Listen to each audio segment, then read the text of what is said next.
One second.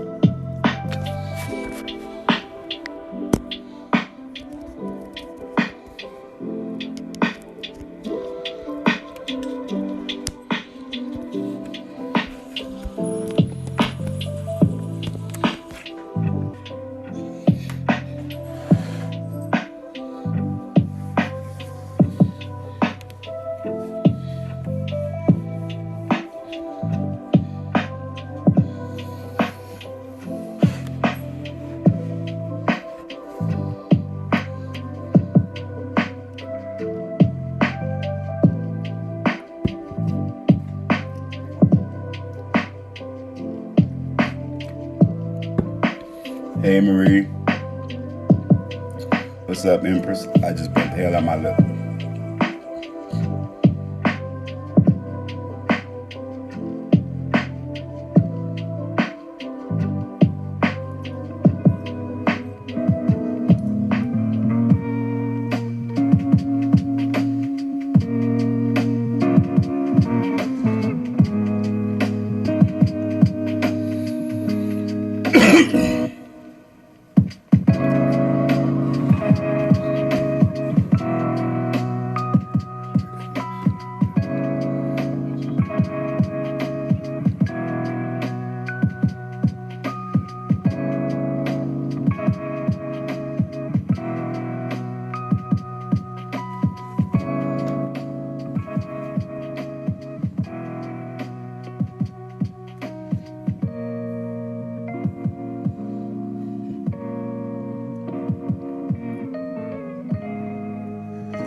Hey, what's going on out there, y'all?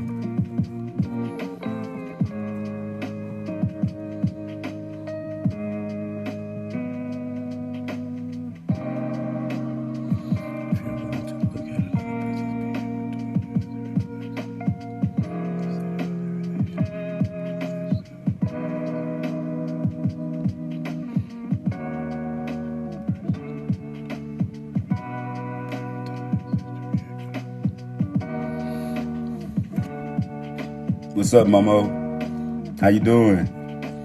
What's up, fat boy?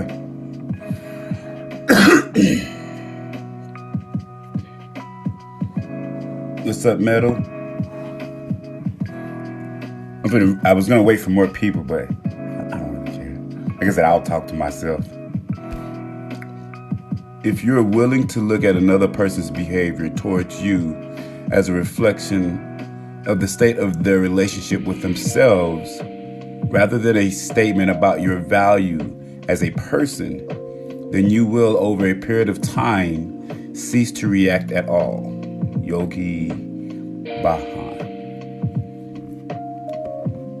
Right? So every time somebody does something and we're in front of you, anytime somebody does a thing, good, bad, ugly, and different, remember that they're doing it with this state of mind that they're already in. They're seeing their reality however they're seeing their reality. And quite often we think that they're seeing it because of us. And then as you get older, you start to realize they're not seeing it because of us. They're seeing it because that's what they would see whether you were there or not. That's what they would do whether you were there or not. We would like to think that they would do that, but they have to have that control. And so after a while, we stop extending and reaching and attaching. And we start to realize that that's just who he or she is. And then you get to respond to their actions. People project their inner world into the outer world. Yep, correct. What's up? What's up, D Blocking? Hey, Terry.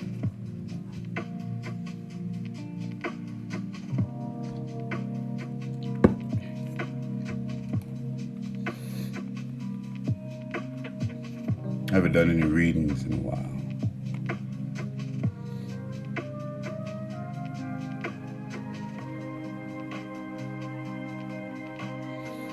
How's everybody been doing today? What's up, Makeup?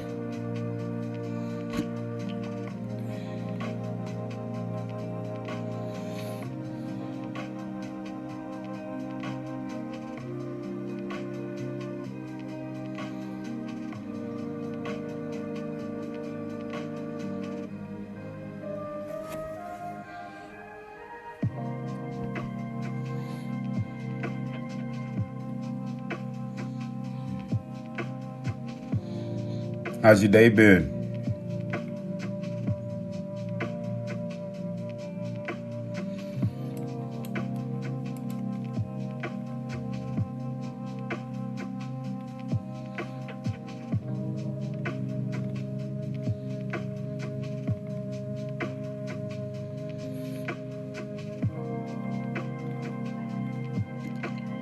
There's a lady page I used to visit frequently, and I'm looking for it right now.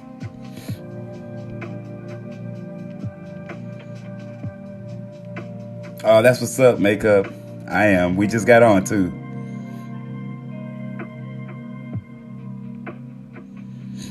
Well, I'm glad you made it through, Momo. How are you feeling? Hey, Catherine.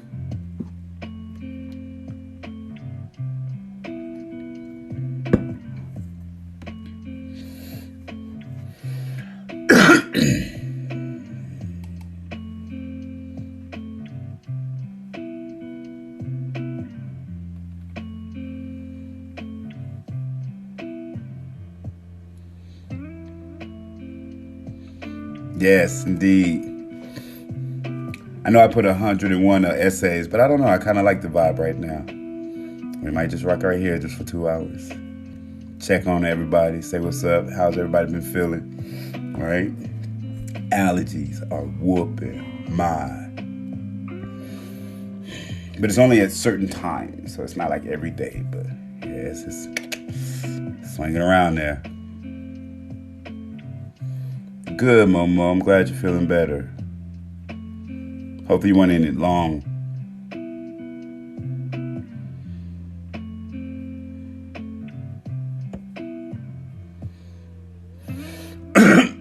What's going on? You want to share? Excuse me.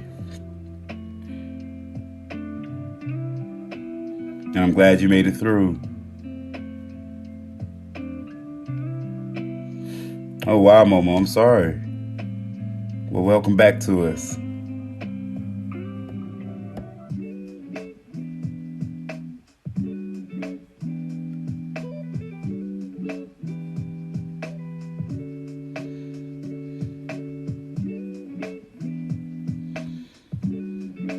Oh, we will. I promise you we will meditate.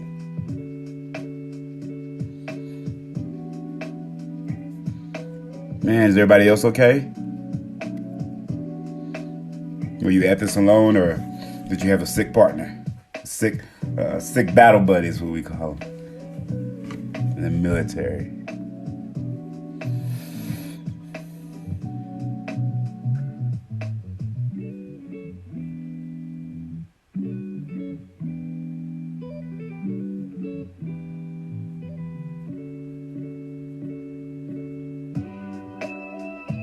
Hi, Ashley. How you doing, Nas Mom? Good, good, good.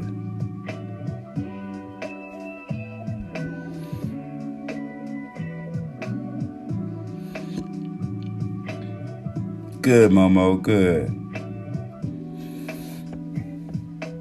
What's up, Warrior? Hey, Julian. There you go. Look at you. You made it. It wasn't no accident. We shooting the shit right now. We just going back and forth. I ain't talking about nothing.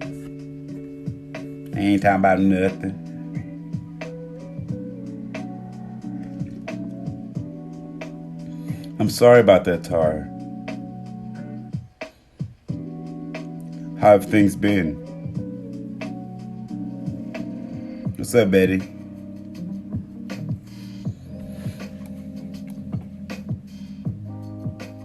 Oh, that's what's up. Thank you, Julie.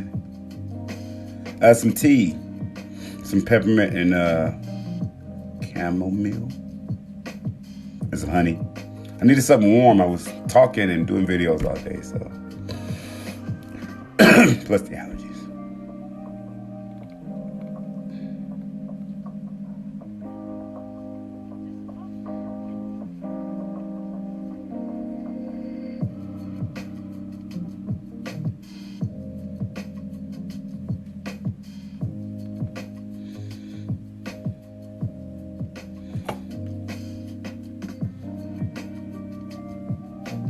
How are you doing now, Tara?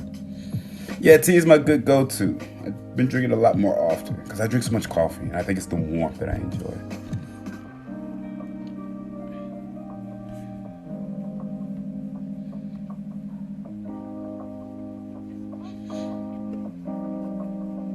The peppermint is caffeine-free. I don't know if it's chamomile caffeine-free. I just got it.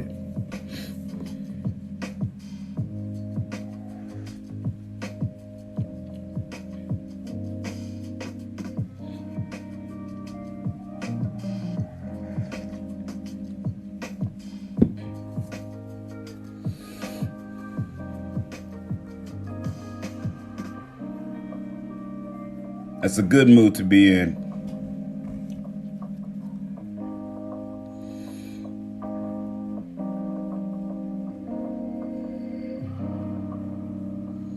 Yeah, I've been eating cheese.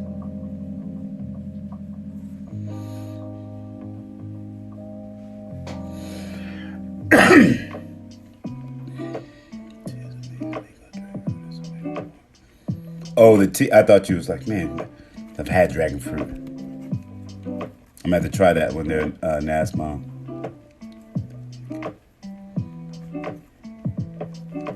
That's what's up, Julia. Tara, you good? Like, I'm very cautious when things like that are shared. Are you okay? We hear a statement like that, and through normal perception, you would think that's a good thing. That the person is showing, remorsefulness or gratitude to the person's passing. And so when I ask if you're good, it's always almost like a 50-50 because, man, y'all be surprised some of the clients I deal with. And so everybody sees things differently.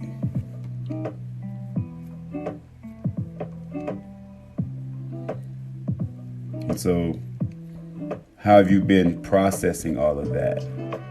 Is that something that you toil with, or is it more of a, everybody, I don't like the word grieve. The word grieve has just this ugly negative connotation, so I'd rather use the word process. And everybody processes differently. So I don't know where you're at in your process.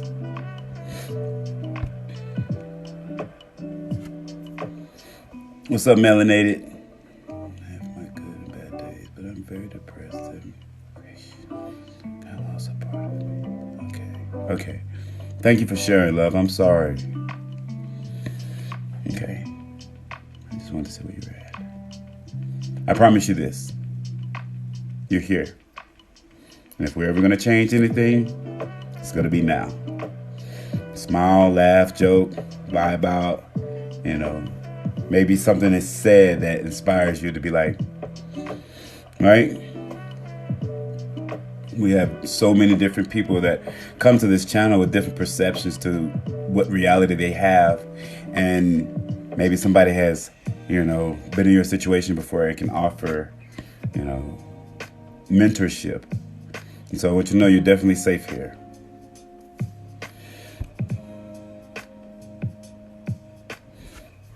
And we can get you some cool ways to increase that inside of you and self-sustain. I'll share a cool little thing I saw. It was a guy who was like, he had a way with words. The way he would look at words was very interesting. And I don't remember all of them. Something about a year. It's like, what's a year? It's like 365 days of, sad stuff or whatever. And then it got to the last one. And he goes, what does alone mean? And underneath it, it had being in bad company. Right? It said the word alone. And the way he looked at the word alone was being in bad company. And I was just like, oh, wow, I never really thought about it in the way that I'm about to, explain it. And so what I saw is I imagined me sitting down, by myself. And I said, I am alone. I'm in bad company. And then I was just like, you don't want to be bad company to yourself. And so this comes into that power and that feeling of loving yourself. Because have you ever been alone in a room full of people? Have you been by people or laid in bed with someone or been in school or been in some environment and you felt alone because you were in bad company? And so if you're alone physically and you yourself still feel alone, use that as a way to kind of trigger your brain to say, I'm not bad company. And just like that, you'll start to want to do things to bring happiness to you.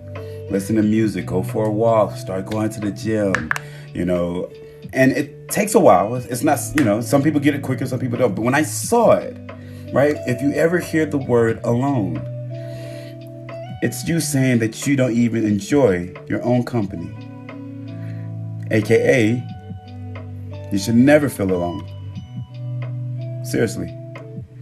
With or without said people or who's in my life, I've learned how to. And it took time because of the challenges I had when I was growing up. But I've learned that if you can learn how to be alone, then the people in your life, no matter how long they've been in your life, you will appreciate the time that you got to be in their life. Whether it was a day or 100 years. And what they taught you in the time that you were in their life. The love that they gave you. That undeniable, unconditional love. That love, you take it and you share it with those you say you love. Because in my mind, I'm sure he wants you to be as happy as you could possibly be. With or without him. I know I would if I was in that situation. Because your happiness should not be extended to just my existence. I know that one day I will die. And so in the meantime, I would try to create as many beautiful memories with you so that in the absence of, you can use that as reflection to build on your future, regardless if I'm there or not. And that's how we should look at any time frame with anybody, from a stranger to the people we say we love the most. I hope that helps. Once again, I am sorry for your loss.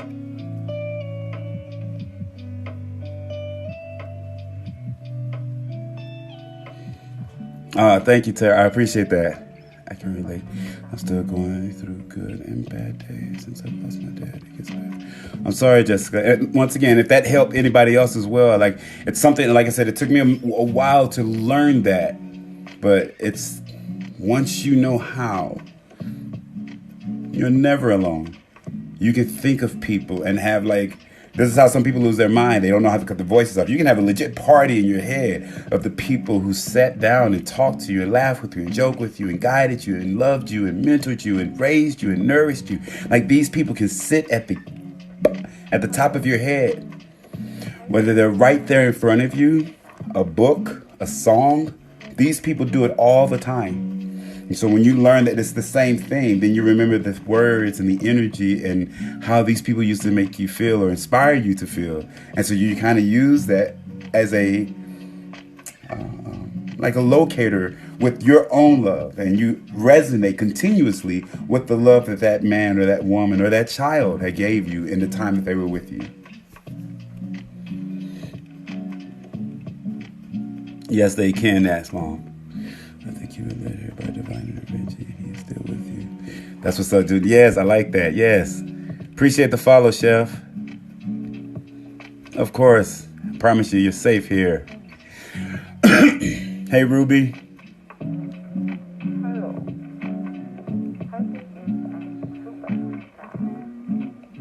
Good, good.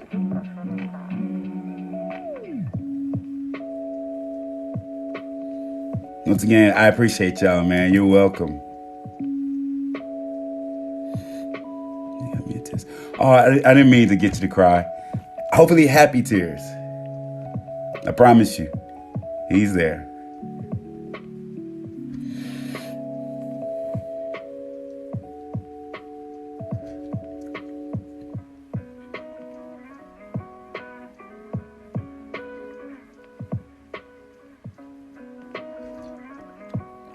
You're welcome, Tara. You're welcome. Yep. Thank you. Thank you. Appreciate it, Makeup. Yeah, and the more you think about a person, it's your way of being grateful. When you think of a person, it's your way of being grateful for the fact that you know they exist. Because the thought you got in your head about them, good or bad, it would have never happened if they never were born. And so even the people who have done things of great harm to you in the worst case scenario, unfortunately, you've learned something from that as well. And if you haven't, stay tuned. Life will definitely make sure you learn that unfortunate lesson. And I know everybody has their different stories, but you get to use that and change your whole blueprint. And it gives you a very different perspective on your life.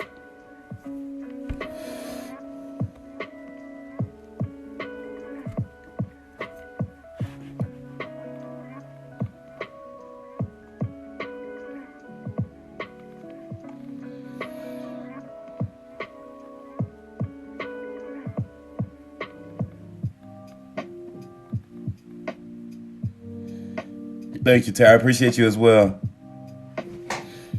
No, sweet dreams, Jessica. How you been, Fire?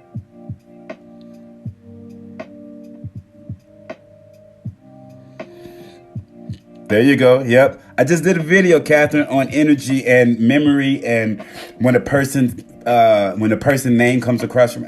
I just did a video today on it. So, yep, everything that man has ever done, whether you paid attention to it or not, this moment right now, there are things going on, whether your consciousness picks up on it or not. And the energy that you're creating right now at this very moment, it's kind of like a thumbprint in time. But we utilize it and we call it memories or a moment itself. And so right now you might be paying attention to my eyes, or you might be paying attention to my tank top or what have you. But tomorrow, all of a sudden, you might see somebody with a blue shirt on, and your brain doesn't really make sense of it because of this blue shirt over here in the picture, and then it fires off one of your neurons in your head, and you were like, why the hell am I thinking about USELOVEFIRST guy? And it'll be things of that nature, and that's just a small moment. When you spend time with somebody, everything around you, when you're with that person, becomes an energetic, like thumbprint, like a legit staple.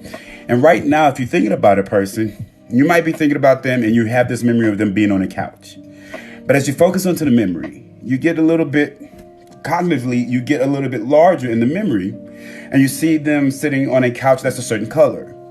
And then you see a picture sitting next to them, and you see other more and more memories. And this happens with every single person we see, no matter where we're at in the world. But we just don't always absorb or pay attention to our now with that much attention to detail. It's no different than when a child starts walking. They don't know that they're walking. They're just moving. But you are watching your child like, yeah, they're walking.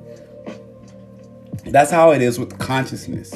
When we build these moments with people, you break up or somebody passed in your life, what ends up happening, these things that we called as that sets our triggers our memory in a positive way, a song about somebody, a dog, a shirt, a sweater, a piece of string. Like, you can find anything to be sentimental, and we keep this piece, or we utilize this piece because it brings us close to our significant other, or it reminds us of our children when they were this age. But it's just those little pieces. And in our heads, we put a lot of energy to the binky or the lock of hair, and the list goes on. But what you're not seeing is that at that very moment, although you're paying attention to that lock of hair or that binky, there's all types of other things that's affecting your energy, from a particular song to maybe a particular picture, a particular smell, a particular candle, a particular day, the smell of rain. And all these things stimulate your body from your sight, nose, ears, and all these other different things. And so if you are sitting down and out of nowhere, your significant other name just pops into your head,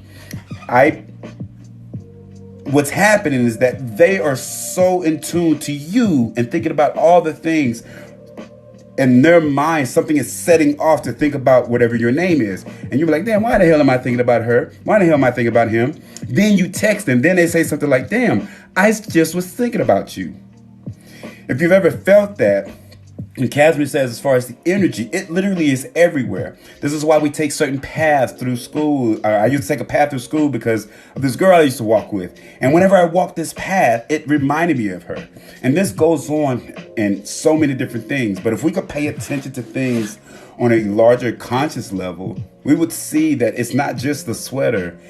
It's the particular set of shoes. It's the particular set of lighting. It's a weird, peculiar smell. And every single person that you ever see, meet, love, touch, hug, every single person, they create their own design. They create their own music to you. And so he's with you, like, all the way. And that's anybody. That's anybody. This is why we hold on to things and have these family heirlooms. They're always with us. But we create our realities. Excuse me. We create our realities to reflect them, or the ones we say we love and miss the most.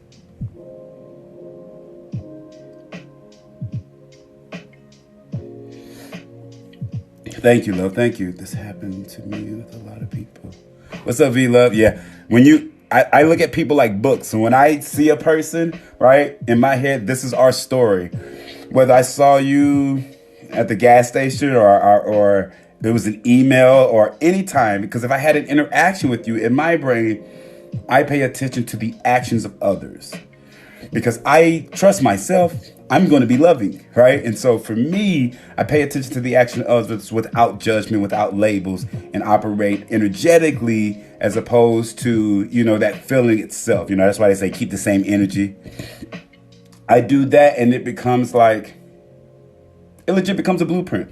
It legit becomes a cheat code. But it's what works for me. That's just my way of explaining it. But it happens. Yeah. Very, very, very. Yep. Just like a blueprint. Yep. Very, very fast. Finally COVID free after having it for a month. Finally got my test results today. And I'm like, hey, congratulations, girl. Yes. Welcome back. That's two of y'all, man. I'm glad y'all staying healthy. Shit. Appreciate it, Vonda. Appreciate the follow. Yeah, shit. Big things to come this year. Shit, they here. It's happening. Oh, I got some good news to share. Yeah. I'm gonna let it marinate for a minute.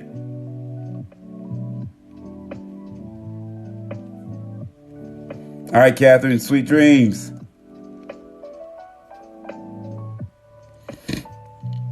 Good. Talks to you through music. There you go.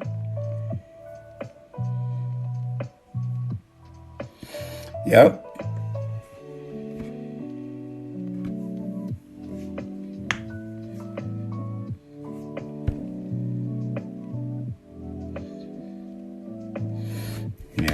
Whenever we think of anybody, it's interesting. And who we think of is who we send our love to. It's not rocket science, but you'd be surprised how you end up thinking about somebody and you don't mean to think about them. But everything around you reminds you of that person, and you can't see it because it's almost like pre-programming. The reason why they tell you, TV and things of that nature. And it's why some people, like, when they're people that they've lost, in passing, they don't like going into rooms or what have you, because it's like every single thing in there they'll say stuff like, everything in her reminds me of, and you can feel all that energy. And so there's no different than meeting people. For each person that sees me has this, the brain is, doing this thing where they're creating this world where they see and like and dislike and whatever happens whenever we see people. And just like that, you start existing. No matter how many people come on here, whether they've known me or not known me, like, it's this image that pops up into our head, and it kind of like forms this little cool web. And this is how I look at it. It's like each person is a book. It's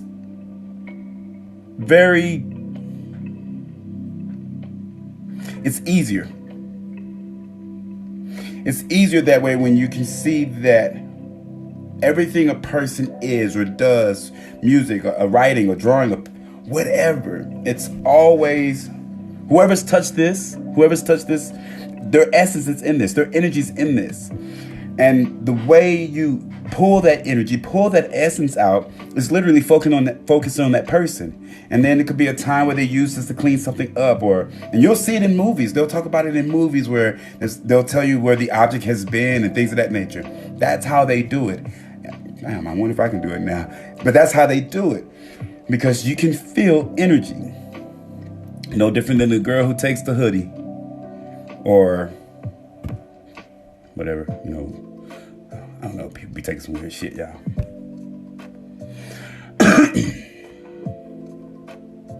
Oh, the good news. My dad pops in, he's at peace now. Oh, wow, that's what's up.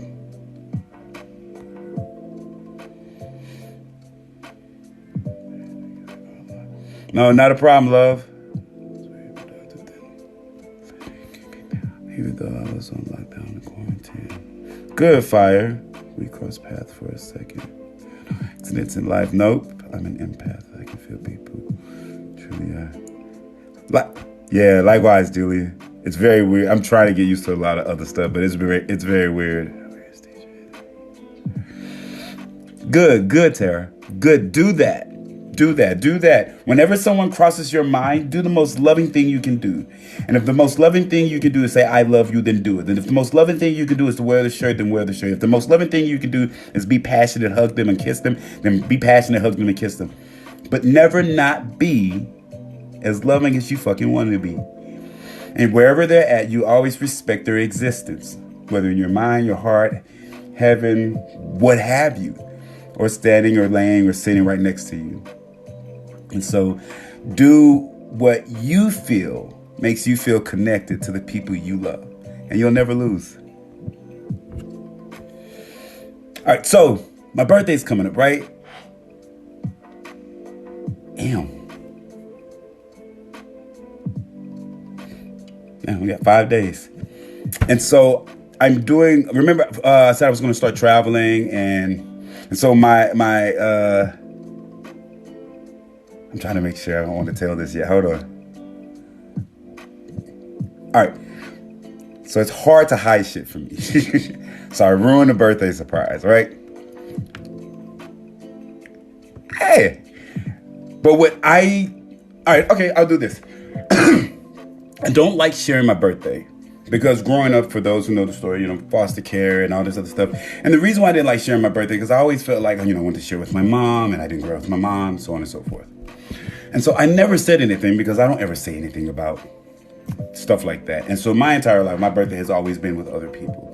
And so the reason why I don't like sharing my birthday is because I don't like the attention put on me. Now, when I say I don't like the attention, it's almost like the service right? Even as a soldier getting an award or whatever. Now, there's been times where I've been the center of attention and I've done it in a way where it's like a service to others. It's something I had taught myself.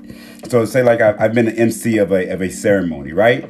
But I didn't feel, although I was the center of attention and running the show, but there was so much work. Oh, if you've never been an MC to a ceremony, there's so much work to a military ball, right? Like you're talking and you got to make sure you're reading the script right and all this other stuff.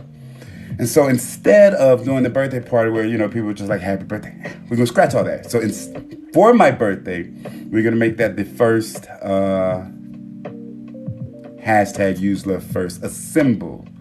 And what's dope about it is that originally I wasn't sure how I was going to get it started and everything. But because I ruined my friend's surprise birthday party, there are people already en route to come see me.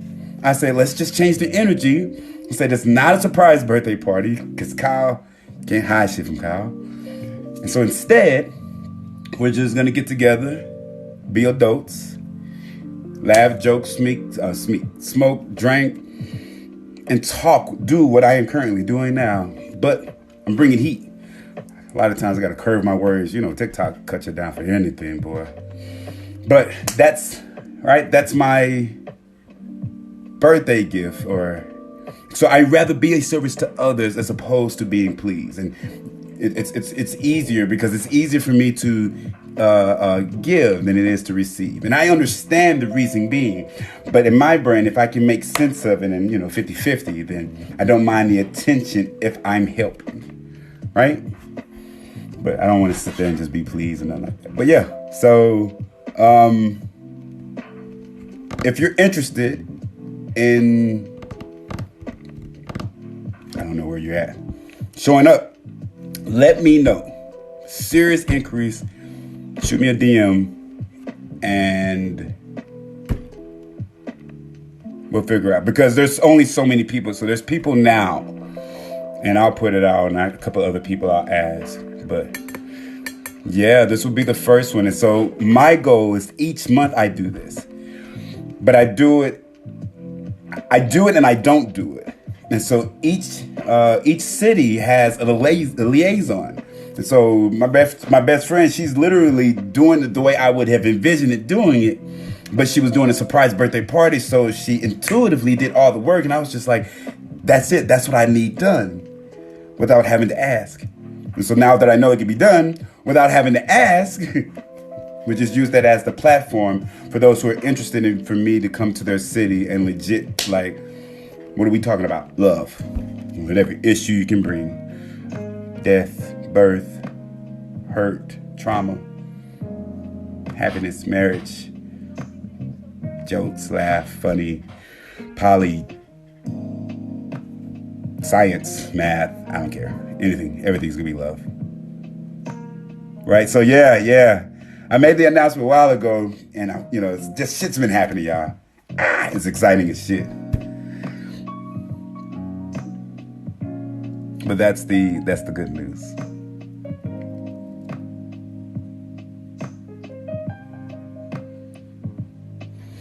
Very productive. I was very productive. Didn't let it get me down, even though I was on lockdown and quarantine. We read that already.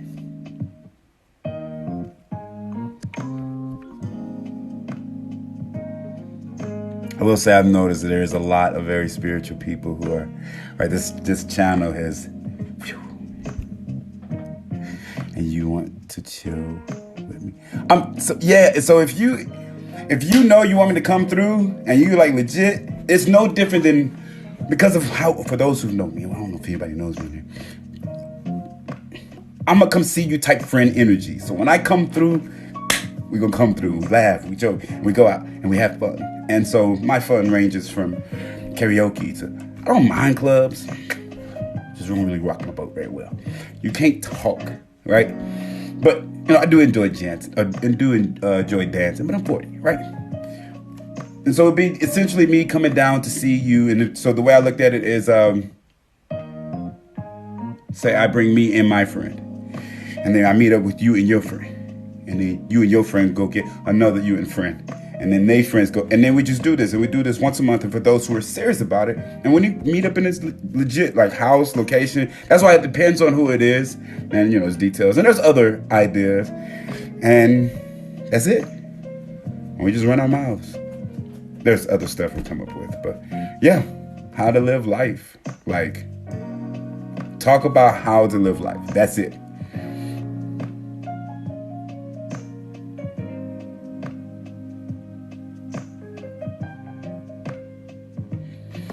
Let's travel and get you out there. You can inspire us. I'm with it, Julie. We're going to do it. I'm a lot of stuff, y'all. I don't know what the fuck I am. There's shit I be doing, and then I see it, and I'm like, oh, I do that too. There's so much shit I be doing. I don't know.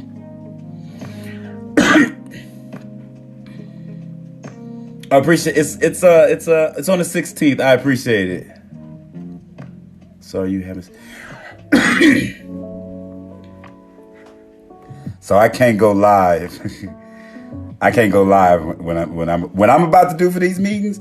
Y'all can talk about it, but I can't do what I'm gonna do on live. And so there's levels. Y'all have not seen y'all see me talk. Y'all have not seen me talk. Because TikTok, man, they move different, man. They really do, y'all. But yeah, nah, I wouldn't go live. It wouldn't survive the live. TikTok would shut it down, y'all. TikTok would definitely shut it down. What did he say? Bringing heat.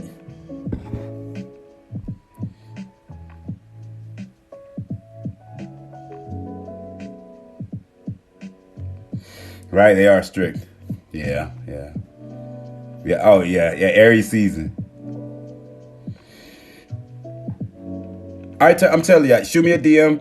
So there's people who've reached out before, and we've talked details and everything, so they're serious about it. So, and when we get those cities said and done, then I'll bring those cities out and say, hey, we're also going to be in this city or in this, right? And legit, I'm just going to get in my truck or get in the plane, show up, be like a week. Hell no. I'm not Tony Robbins. But it'll be like a weekend. That's it, like legit weekend. Laugh, joke, be out once a month. I know I can do that. Yeah. Hell, that sounds even easier saying it out loud. But it'll be donation ran. It's like, right, where's the money come from? It's happening because people want it to happen. Does that make sense? Right, it's not so much that, I have this idea. It's happening because people are just like making shit happen. I'm just like, okay. If you want me to.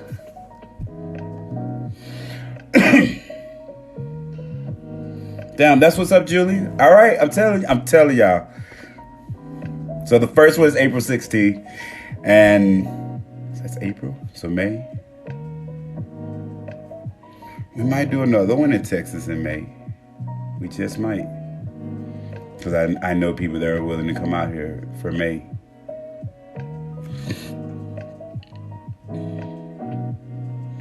Trust me, makeup, this is my job, y'all. Like, this is it. This is, right? I'm the guy who got out of the military, retired. I'm being a social media influencer to talk about love. Yeah, right. Here we are. Right? Here, it's happening. So, don't feel like you're missing shit. Not at all. I will come to your city, hood, country, town,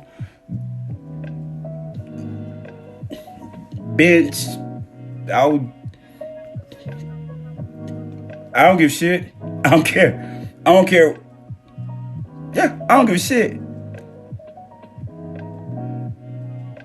I'm no fool. I'm gonna put myself in danger. But outside of that, I rock out with my socks out. So y'all, I'm telling you, won't be missing nothing. You said it's 6 hours? Damn. All right. When we finish getting all the I's dotted and the T's crossed, traveling, running around the U.S., the world, talking about love. My dream job.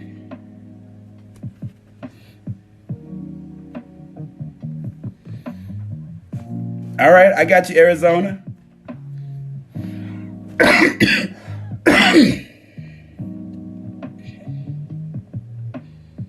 Man, somebody asked me this about Zoom. I don't know why. I think something is in my brain. I just will not even type up Zoom. I don't know why. People have asked me about Zoom.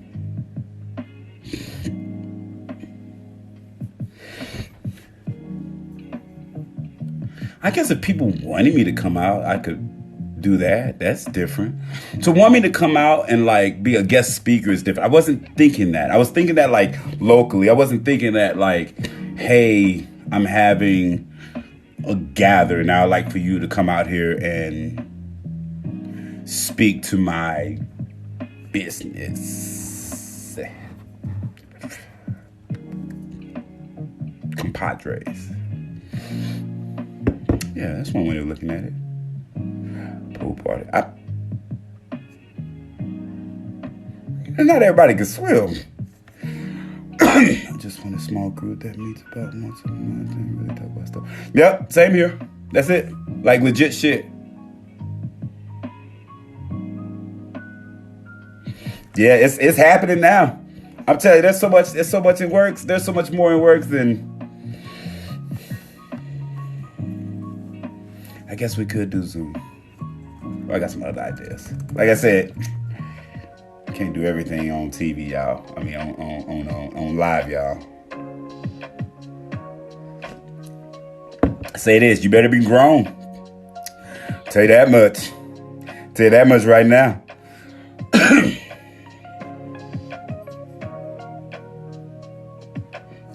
Oh, I like the scenery. Fire pit, some lawn chairs. I'm with that. Right? When I was younger, I used to think about like what they called the old oak tree.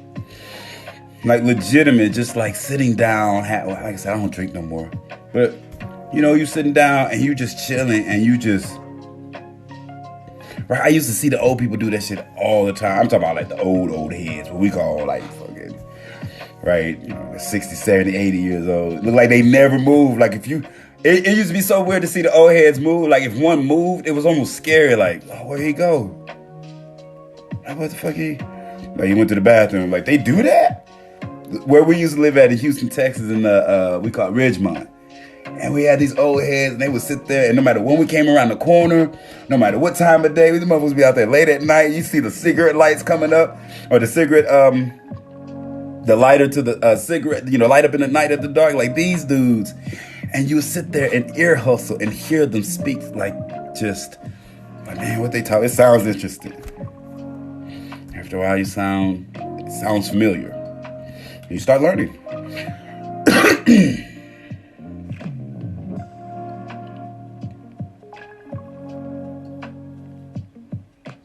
I was supposed to buy some Zyrtec today. Damn, I forgot. I'll do it tomorrow. It's not so much as smoking. It's just I know that who I am on here, it's a different level when I get to be just Kyle. Right? There's a lot of... Well, I'm telling you, y'all, when I first started this, boy, I was getting banned. You can't say shit on TikTok. I was getting banned left and right. I was just like... I almost stopped going live.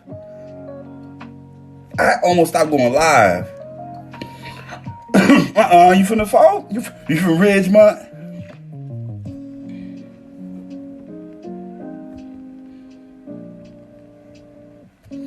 All right, love. Thank you for stopping by. Hopefully you had a good rest of the day. I saw you rocking out with your live.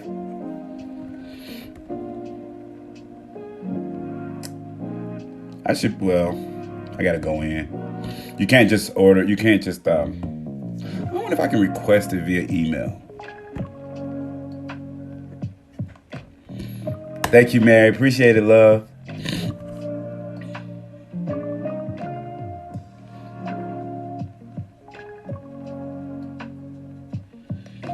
So you used to stay in Ridgemont. When you used to stay there?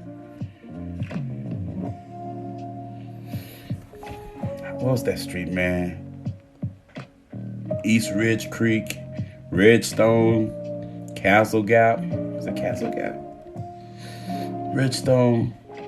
Ridge Van. If you know about Ridge Van, you from the foe.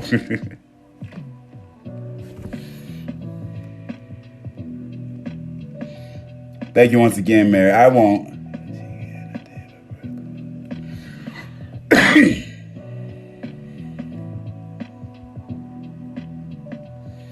Oh shit, girl! I ain't been to Houston since. I mean, I go to visit probably, but it's not frequent. Maybe once every 2 years, and we might be pushing that. 3 hours. I just, you get a little older. You don't visit as much.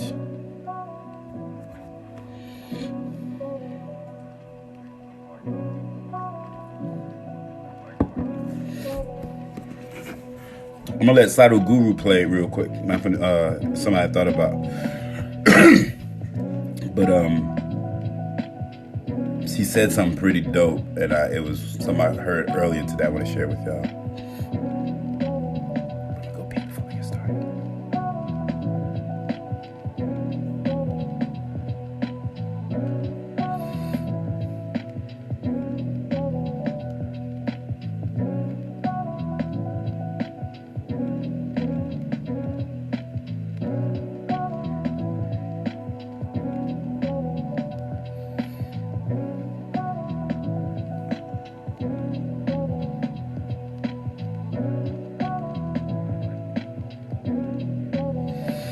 It said, these 30 minutes will be the most motivational moments of your life, Sadhu Guru. I press play, being the person I am, and I love reading stuff like that. And so I always accept the challenge like it's going to blow my mind.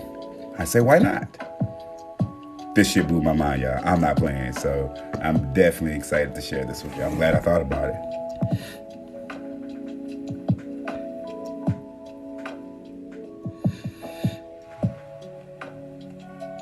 Tara, I'm trying to, listen. And so part of that idea is also going to be some people will be able to travel, some people won't be able to travel. And so that gets to, for example, let's say you can't come to Texas, Tara, right? And for whatever reason. And then I come to, New York, right?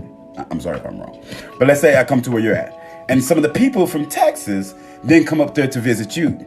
That's going to create potentially a bond between some of the people in Texas, not just through, me or me speaking. It's the people that you also meet, to include whoever you bring. And then now you have Texas people, and then New York, and if you're in New York. And then you think about it if you, go to another city. And so now you got these friends that you got all over the world, literally. But you start small. First, I started doing lives. Now, legit, we're having the first, I call it #UseLoveFirst assemble, because I am a fucking geek and I love fucking Avengers. And so I was like, #UseLoveFirst. If you're going to create whatever, create it and have fun. And so just like that, in time, you'll have these people and you'll have more of an inspiration to come to Texas, New York, vice versa. The list goes on. I've not been in New York. I think I stopped in it a flight from deployment or something, but I don't remember. Yeah, man, get excited, y'all. Just saying that should have people's mind right now, damn, okay, right? And it's a slow process. It's not this, shit, man, we just started. Where are you, Mary? Why can't I? You see my attitude? What the fuck? Why can't I? My bad. You somewhere Antarctica?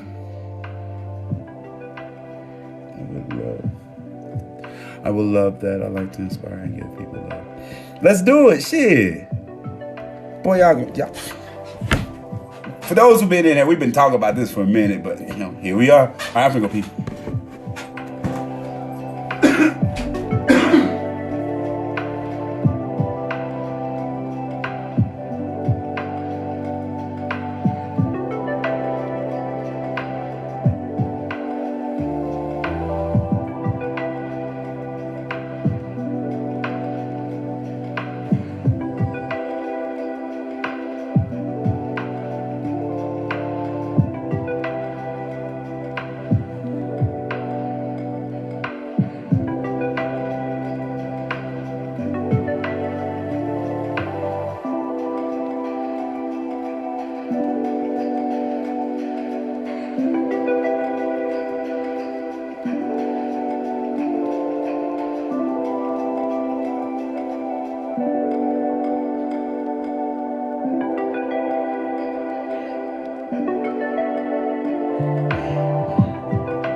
The rest of that news is that it's in San Antonio.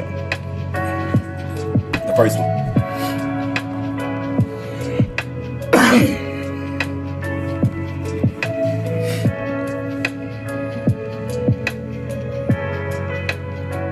All right, here we go. Sadhu Guru. This video holds the potential. People are asking. This video holds the potential to change your life. It's kind of like a accumulation of his speeches, but you'll get it. What is the God-given purpose of my life? Thank you. Whatever is the source of creation.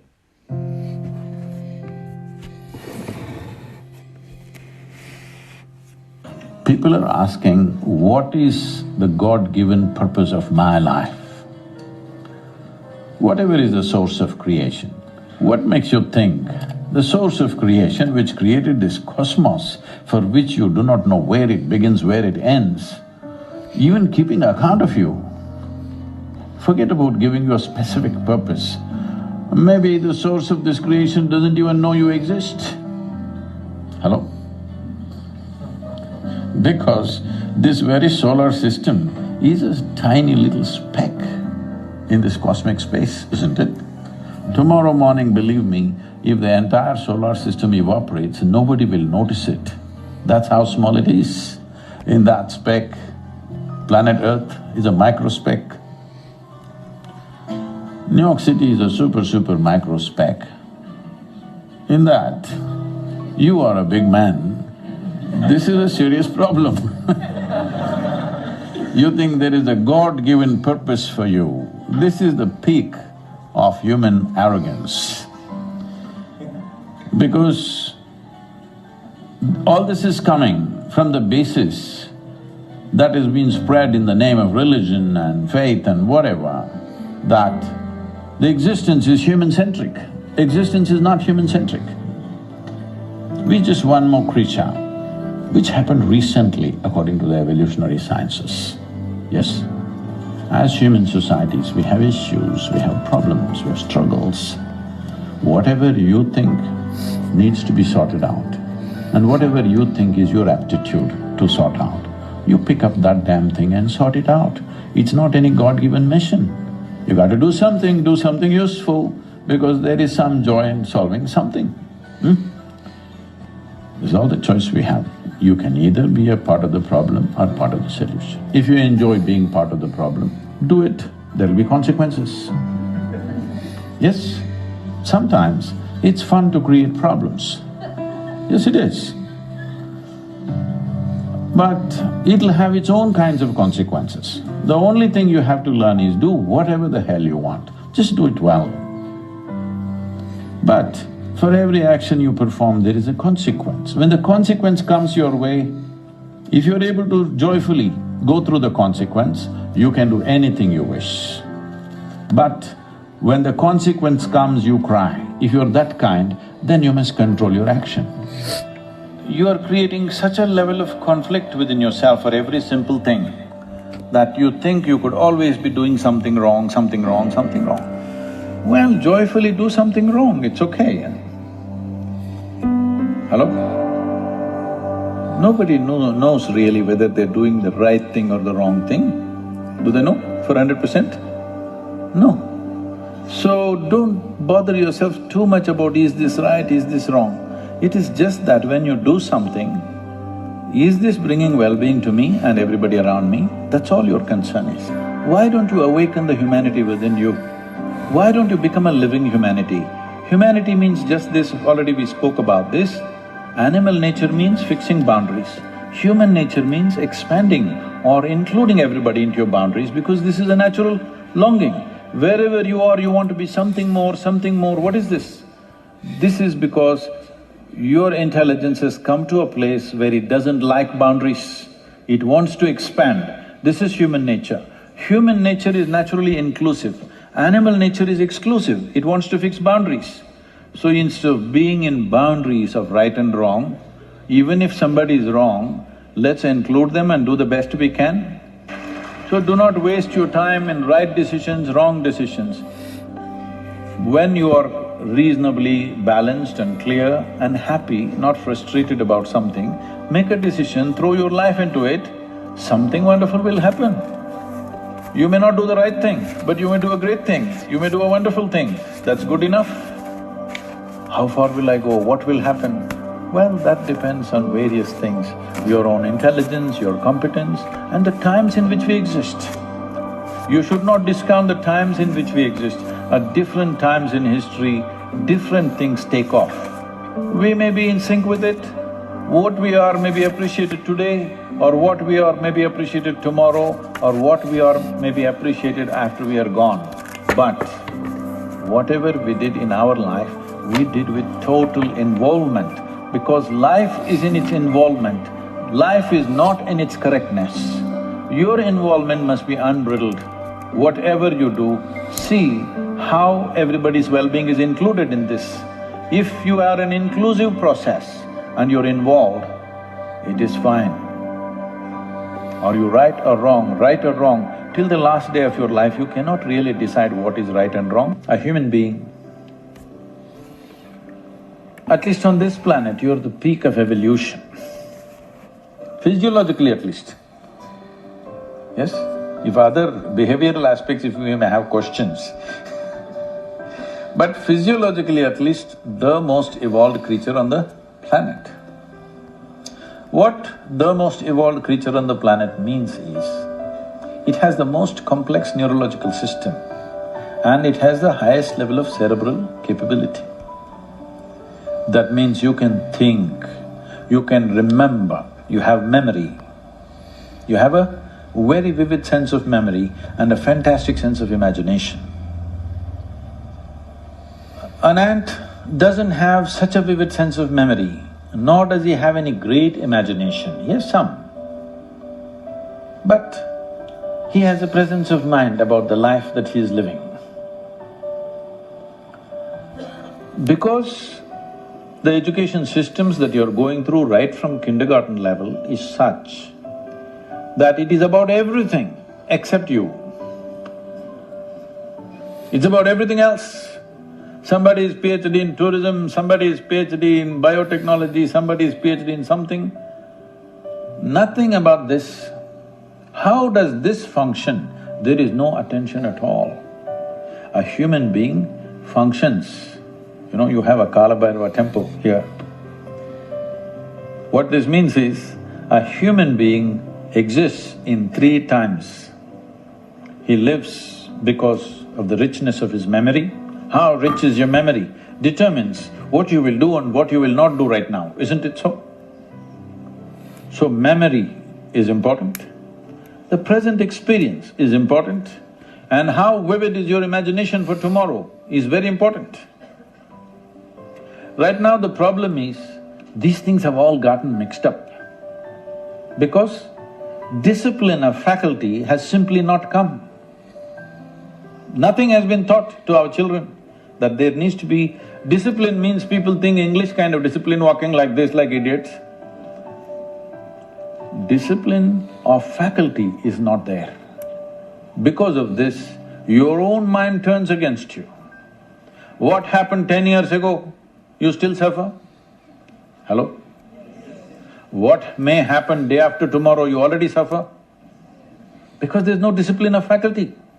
You don't know how to use your memory, you don't know how to use your imagination. Your memory makes you suffer, your imagination makes you suffer, and you think you're suffering your life. You are not suffering your life, you are only suffering the 2 greatest faculties of being human, vivid sense of memory and a fantastic sense of imagination, isn't it so? If you suffer the greatest faculties that you have, what can we do with you? If you suffer an ailment, understandable. If you suffer a disability, understandable. If you suffer your ability, hopeless case. Yes or no? You're suffering your capabilities.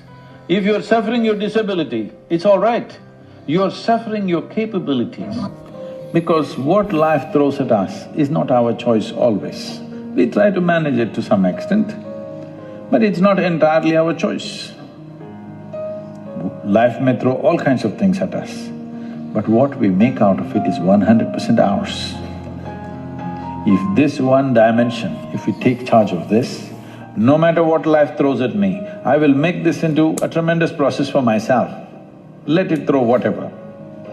Doesn't matter what life throws at you, you will turn it into a possibility. You will not make anything into a problem because you are not a problem. This is a choice that every human being has, either for every situation. When I say every situation, there are only situations and situations and situations in our lives. When you don't know how to handle a particular situation, you call that a problem.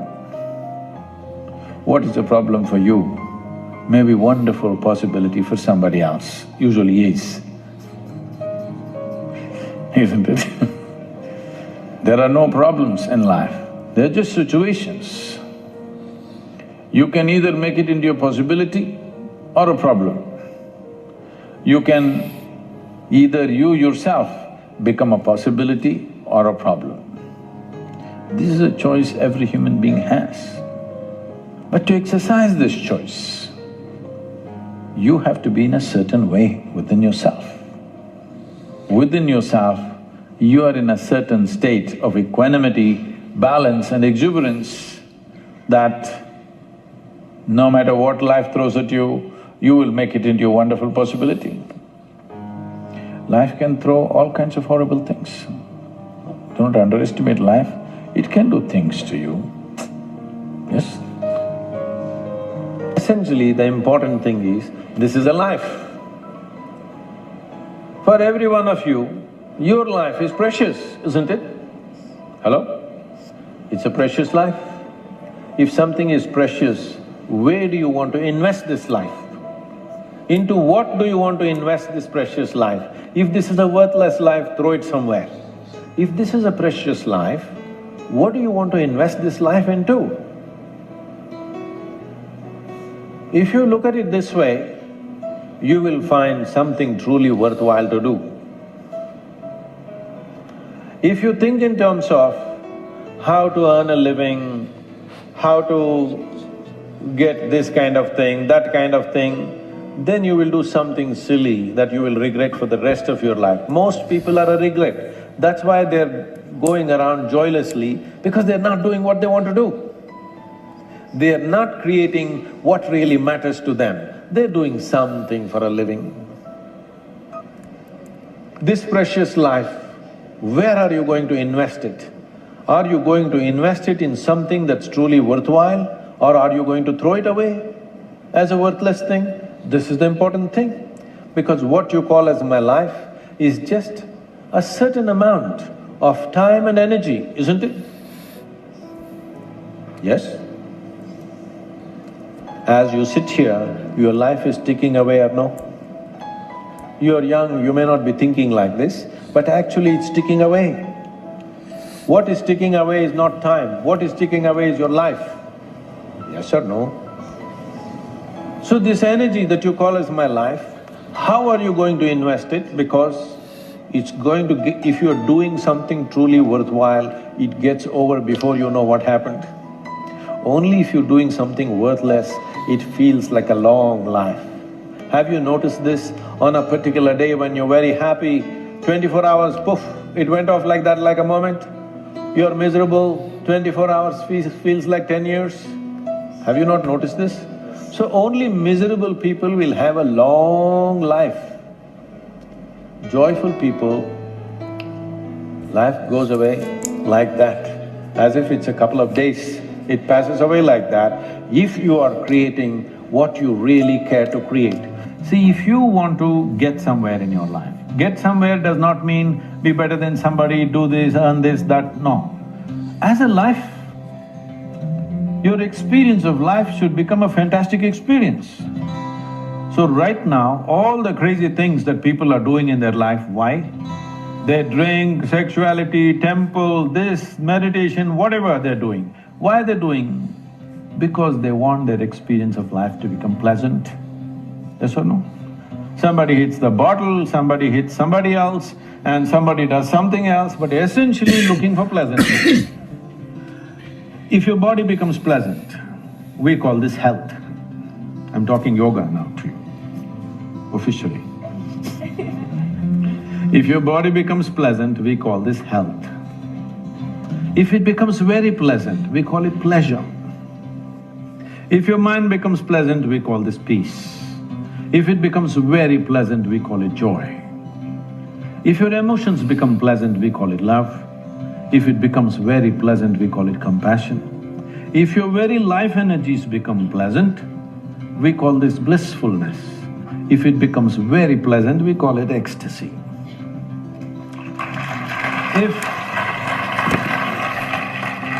If your surroundings become pleasant, we call this success. Only We're gonna run that back one more time. life energies become pleasant, we call this blissfulness. If it becomes love, if it becomes very pleasant, if your mind becomes… If your body becomes pleasant, we call this health. If it becomes very pleasant, we call this health. Somebody hits somebody else and somebody does something else, but essentially looking for pleasantness. If your body becomes pleasant, we call this health. I'm talking yoga now to you, officially. If your body becomes pleasant, we call this health.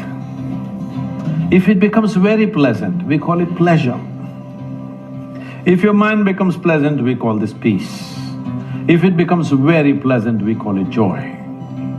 If your emotions become pleasant, we call it love. If it becomes very pleasant, we call it compassion.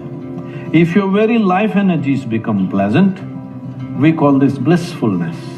If it becomes very pleasant, we call it ecstasy. That shit makes sense. If your surroundings become pleasant, we call this success. Only for this last one, to make our surroundings pleasant, we need the cooperation of many forces around us. Many things have to fall into place. But to keep your body pleasant, mind pleasant, emotion pleasant, your life energy is pleasant, it's 100% your business, not good for the business. Isn't it 100% your business to keep this body, this mind, this emotion and this energy pleasant within yourself? I'm asking all of you, tell me, on a day when you're very happy, are you willing to do lot of things? Or a day when you're depressed, you're willing to do lot of things? When you're happy, you're willing to bend backwards and do everything possible. When you're little unhappy, how difficult it is to move you, isn't it? So why do you say if you're blissed out, you'll do nothing? It is just that you will no more be a vested interest. You are not in pursuit of happiness. Your life is an expression of your bliss. Now what will you do? You will do what's needed. Every human being should be doing what is needed, isn't it? Right now, they are trying to milk happiness from the world, destroying the world in the process, completely destroying the world. See, today, what is it that these ecological disasters are unfolding? What do you think it is? In pursuit of human happiness, isn't it? Nothing else. In pursuit of human happiness, we have turned this planet into a bonfire and people are not even happy. Forget about being happy, most people are in different state of struggles. So, it's very, very important. What is in your hands? First, all those things must be taken charge of. What we do in the world, let us see to what extent the world allows us to do it. Your body, your mind, your emotions and your energies must take instructions from you, isn't it so? Hello? Right now, it is taking stimuli and instructions from all sorts of people. So how the hell do you think you will go where you want in your life when somebody else and somebody else can make this body, this person do whatever they want? At least what happens within you must be determined by you. What happens around you, it'll never be 100% determined by you.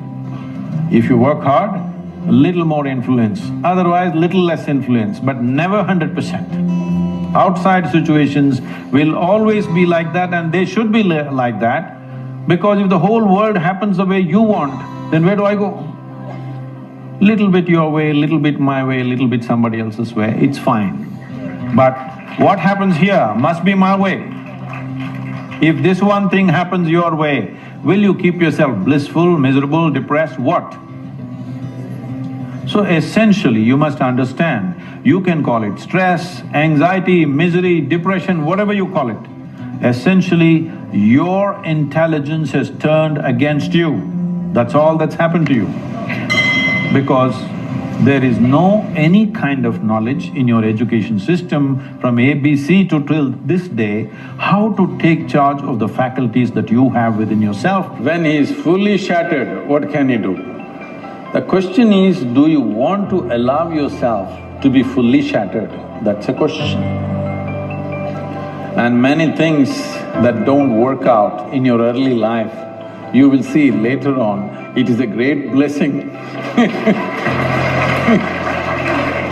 Even if you're put through the most horrible situations, either you can come out using that experience as a better human being, or you can use the experience to become a horrible mess. So whenever something hurts you, there are two options. You can either become wounded or you can become wise. This is the choice. The more things hurt you early on in your life, the wiser you should have become, isn't it? But unfortunately, most people become wounded.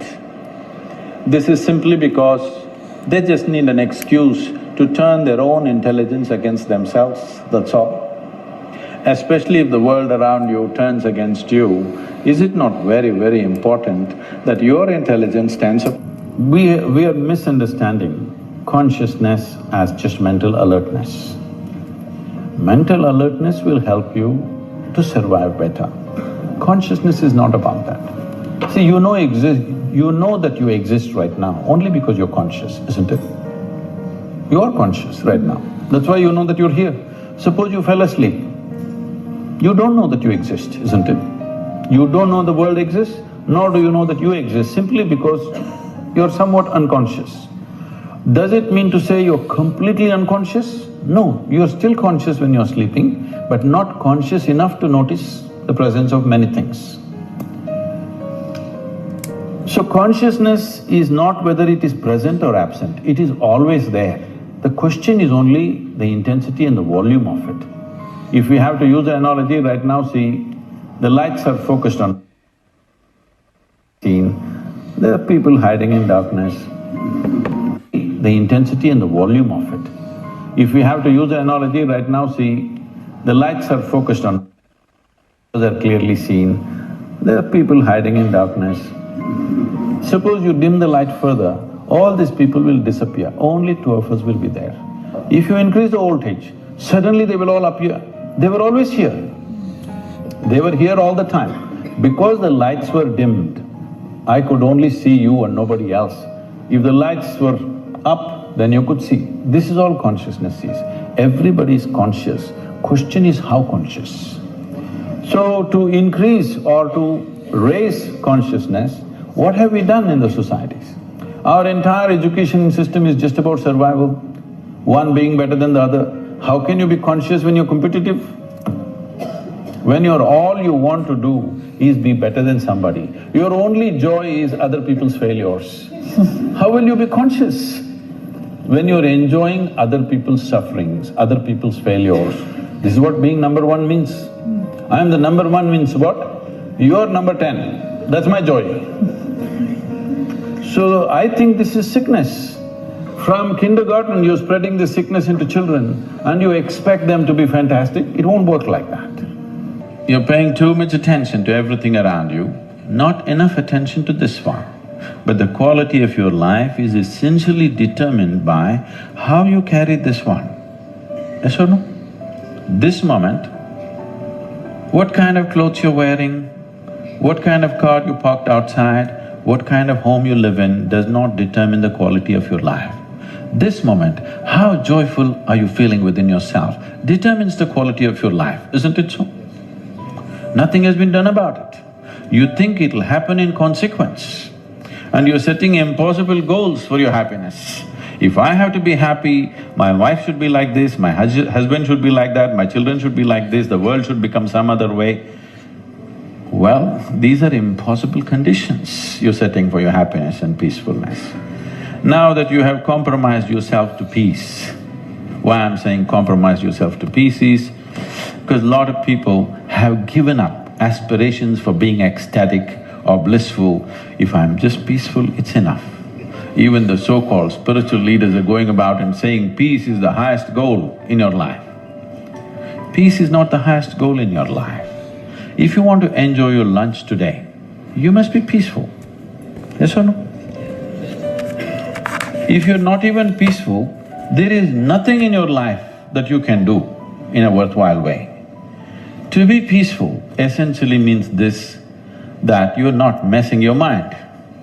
To be peaceful means that your system is at ease. You know how to conduct your mind, you know how to conduct your emotions, your body and your energies. You are peaceful. It is not a rocket technology, it is the most basic thing. You have a dog at home, you give him his food, he sits peacefully. Maybe not ecstatic, but peacefully. Many times they're ecstatic also.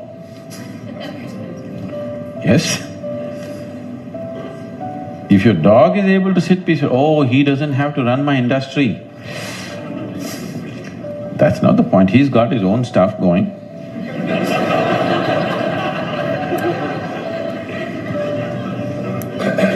See, it has nothing to do with the external activity that you're doing.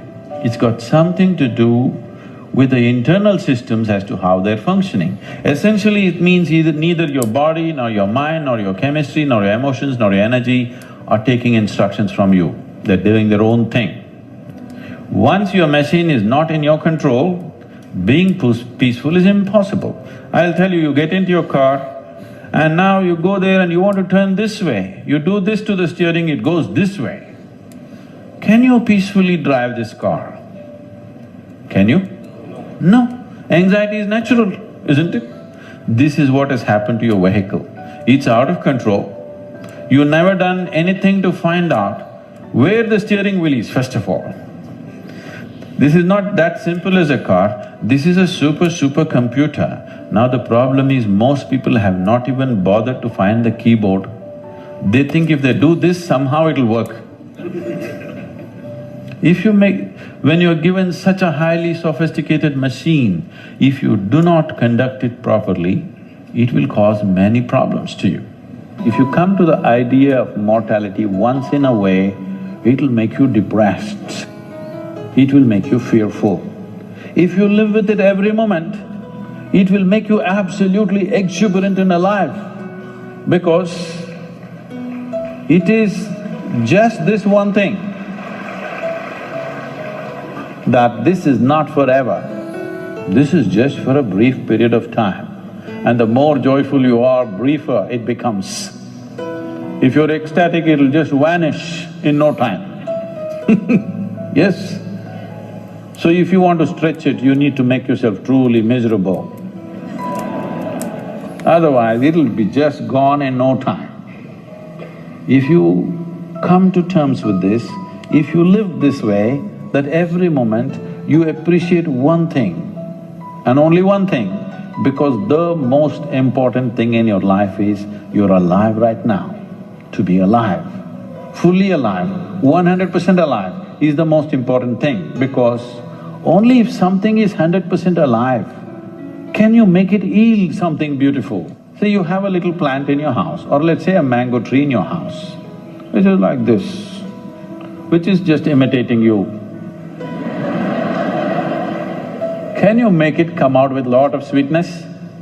No, it's alive in a big way. Now you can expect sweetness from that. Nobody has to teach the mango tree which is alive, please give sweetness. Anyway it will pour out, isn't it? Miserable people have to be taught, please be loving, please be nice to people, gentle to people, do this, do that. All these things necessary because in some way you become half alive.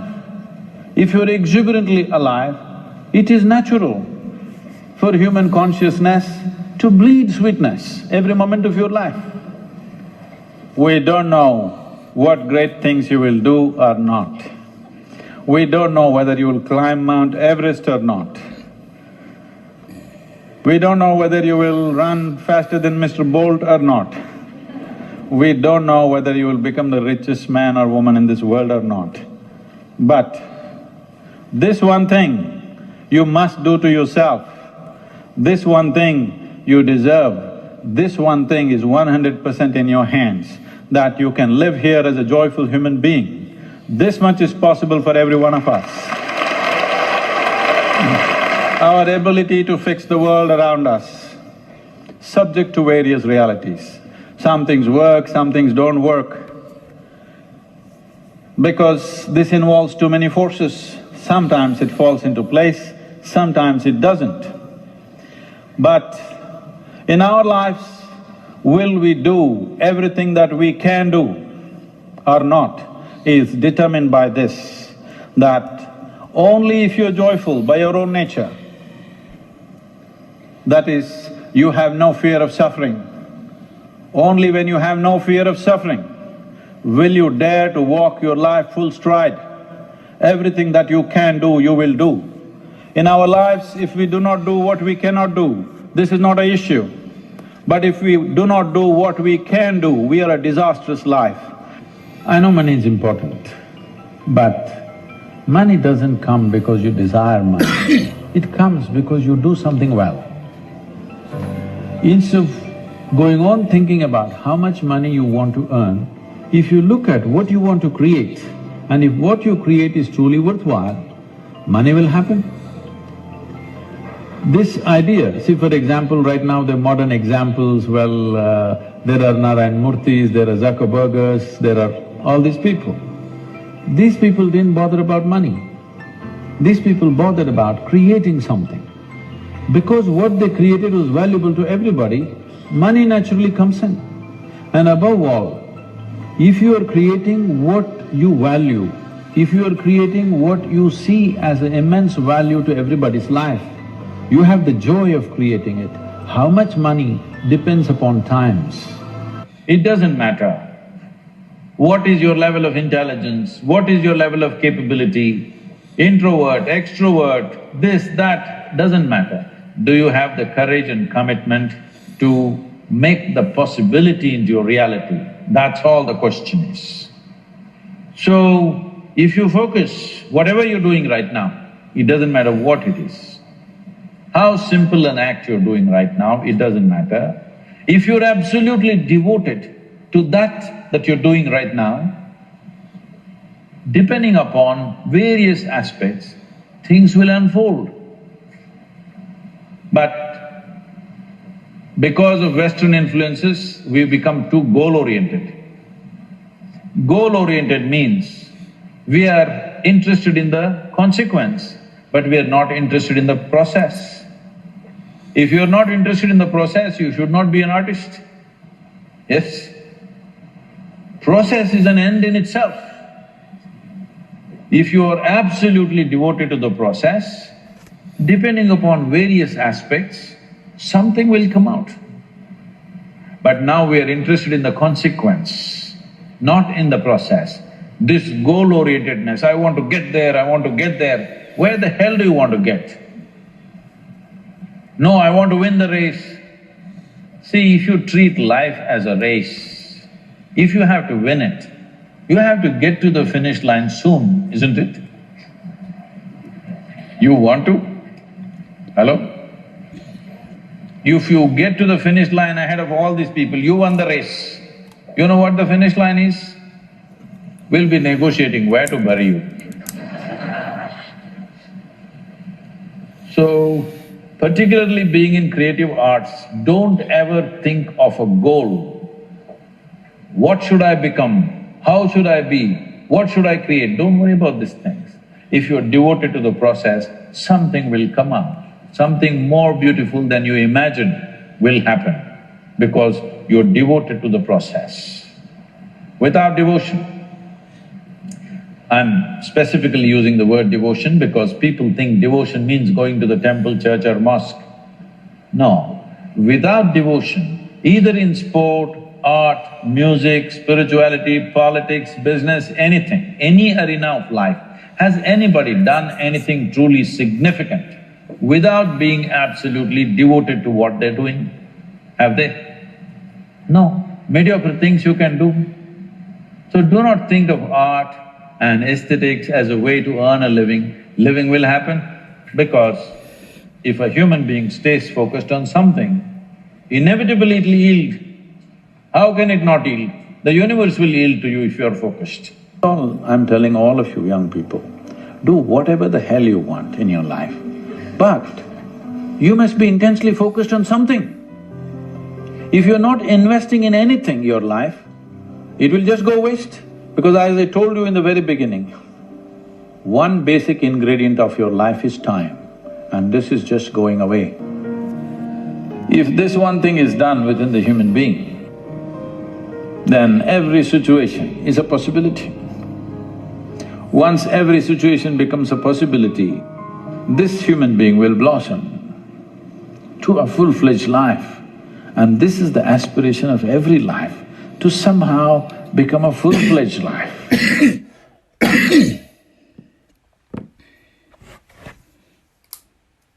Damn, you would have thought I planned that. It's 1:23.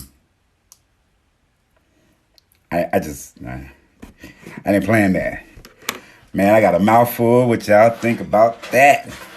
I heard it earlier, but I heard it like shower, right? So, thoughts going in my head, but, I like really absorbed it with you all.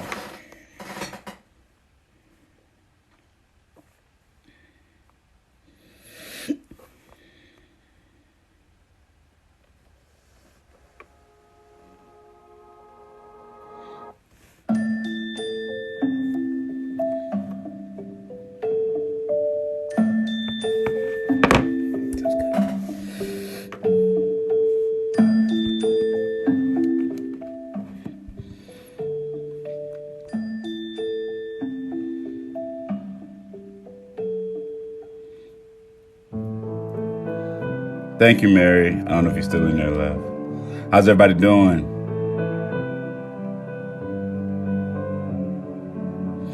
Yep, we're all on the same path. Some are just different places. The process, yes, yes, yes. Yes, Miss Boss. And how you doing? But yeah, I agree with you. I got a note in there about living in the now and suffering.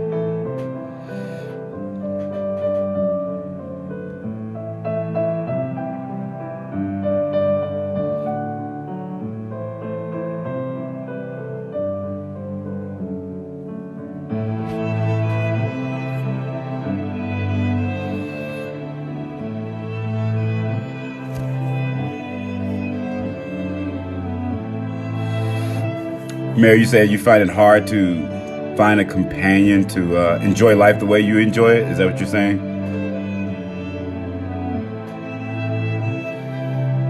If you ain't patient, you will find a way. There is a solution for everything. Appreciate the share, homie.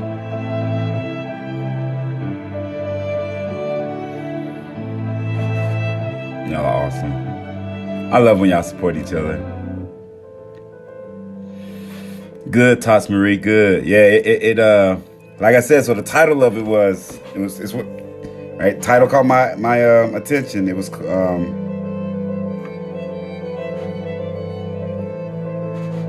these 30 minutes will be the most motivational moments of your entire life.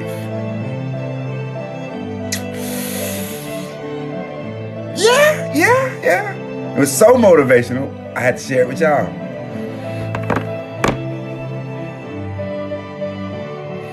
Devotion. So when he said devotion, I thought of commitment. The way he was explaining and breaking it down when he spoke of devotion, it made me think of commitment, and the commitment of not being so much to a person, but to anything you do. And that commitment is just who you are. You ain't got to worry about if I'm like this. I'm like this. You ain't got to think twice. You ain't got to ask anybody. They will be like, "Yep, that's Kyle. Yep, that's Kyle. You sure?" I'm uncomfortably sure.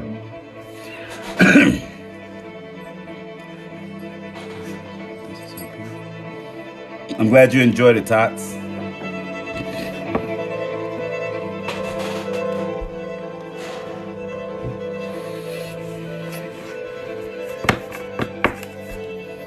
I got some good notes, y'all.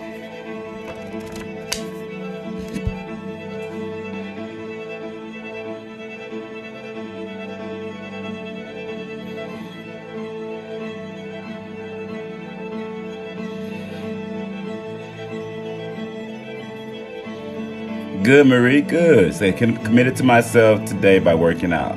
I find it hard to be as carefree when I'm in partnership than when I'm alone. I got something in there for you, Mary.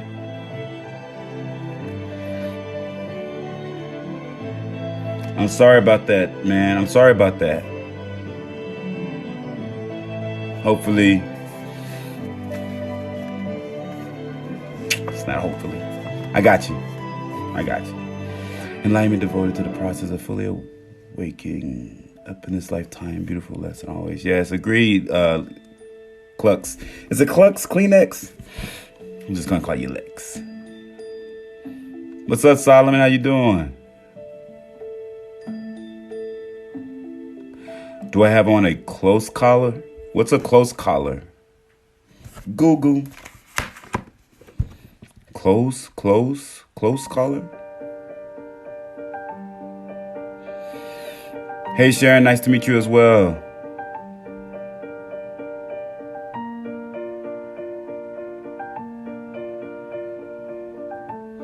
I'm good, Lear.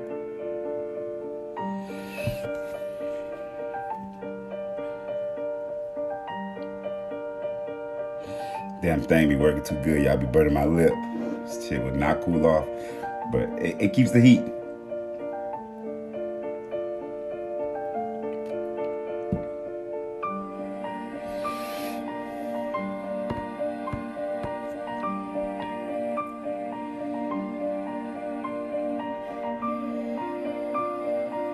Thank you, Toss Marie.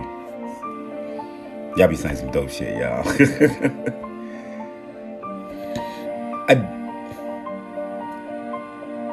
I don't, but I like them. I do not, but I do like them.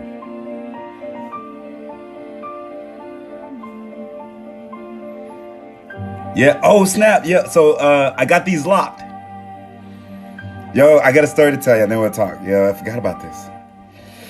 So, when did I get this done? What's today? Sunday? Shit, well, time flies. Yeah, that's in here too.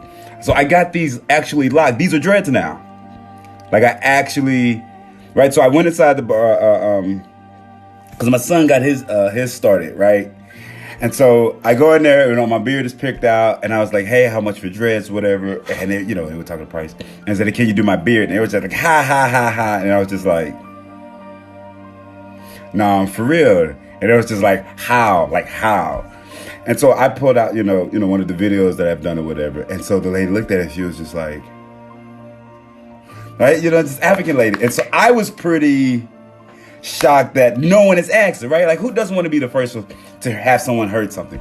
But that wasn't what got me.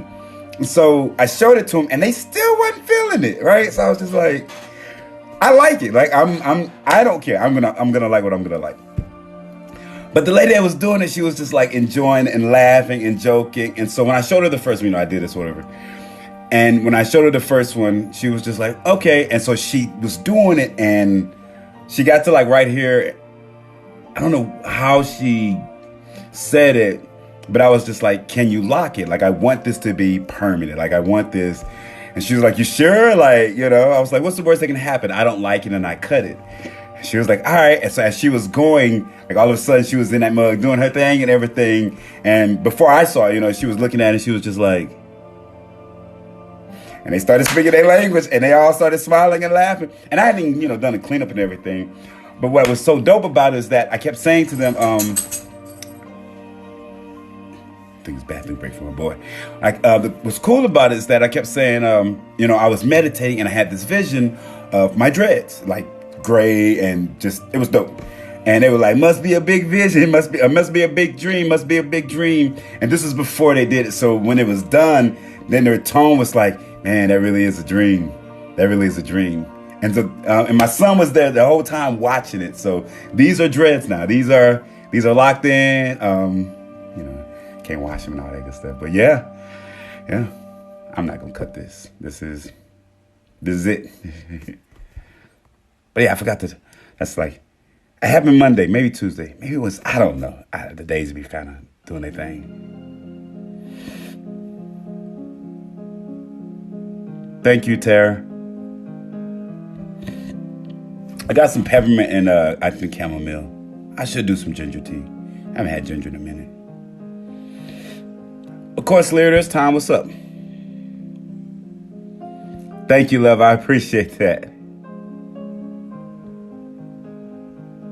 What's on your heart, Lear?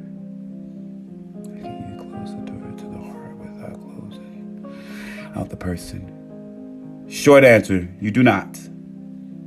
They came into your life for a reason.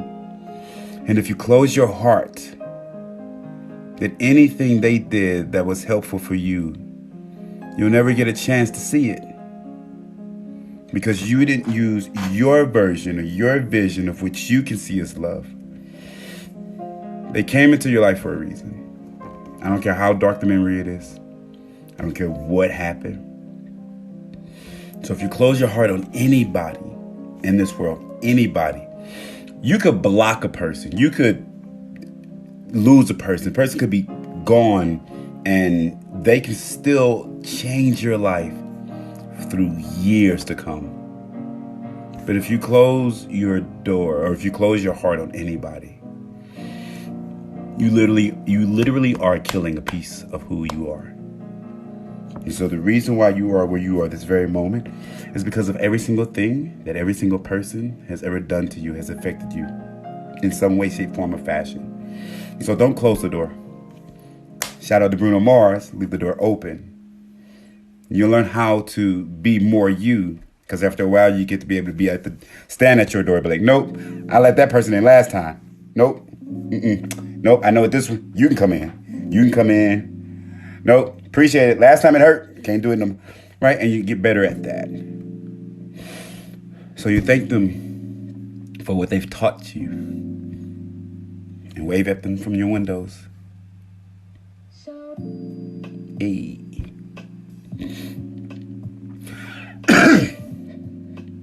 Oh, you think so? I've seen, so this is no different than like, y'all remember Old Dirty Bastard? Old Dirty Bastard had something like this, right? But he had like the gritty look with it. So all I did was edge it up. Did the same things Old Dirty Bastard did.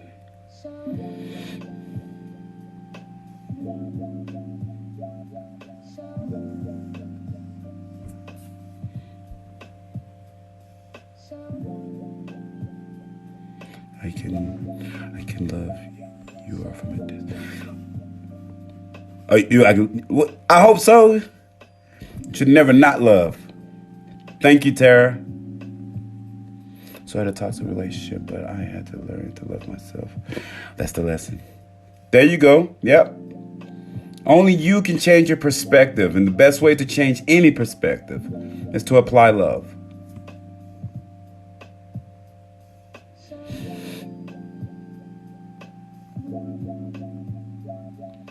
Thank you. So listen, there was other people in there. I'm telling y'all, man. I laugh at myself at the shit I did do. But there was other people in there. So I love impromptu surveys. If I don't know you and you are a complete stranger, there's a good chance I'll walk up on you and ask you a question. But this comes from me being a recruiter in the military. Like I used to hate doing that shit. But I've learned how to be more me and being able to do something that I was uncomfortable and learn how to become comfortable with it. So I was just like walking up to, it was 3 other people, 2 other females, and then my barber who cut my hair. I was like, yo, legit, what you think? He was like, he said, I wish I could grow a beard. I was just like, my bad, bro. like I wasn't trying to make him, right? But I understood it. And so for me, it's... Why now do I? I've never been the person like, do you like it? The reason for me asking is because I've learned my existence is going to have a response to people. The trick is, can people be vulnerable enough to say, wow, you're beautiful, and damn, I hate this, or I shouldn't say hate, but in the same voice, and still hold peace and love and gratitude? To say I dislike the view on something, or accept this to be this view, whether it's anything of the sexuality world, financial world, economics, fucking social, fucking religion, and still be, I love you. And so now I've learned how to be, that person. And this really is my job, my joy, is to bring that no matter where I go. That's literally how I think, no matter where I'm at. And what's the best way? I'm only using what the gods gave me. We've been doing it our entire lives. And the more you accept yourself, then, the more the world kind of does this, kind of like this cool dance with you. It's the gift for accepting you. All that you've been through, all the people that hurt you. It's the gift, right? Love, like actual love. But I'll pause right there because some of the stuff I want to connect to this, but yeah. It's very liberating. And I don't do it to everybody. I do it to people who call it energetically. No different than the child who wouldn't go to Uncle So-and-so because the energy was off. Or the person you always sit next to in class because they just are cool, right? It's the same thing, but somehow we can't do that because they're weird. If you grew up during that time frame, like they can't do that to the person because they're weird, or you can't hang out with this person because they look like this, or they think that way. And for whatever reason, you want to, but you can't because what people are going to say. It still goes on. And we're like 30, 40s, and 50s. It's sad. And people are completely fake. And fake has become the new norm. Being now normal, it's the weird. It's the problem. Oh, you accept yourself? Nah. Who told you to do that?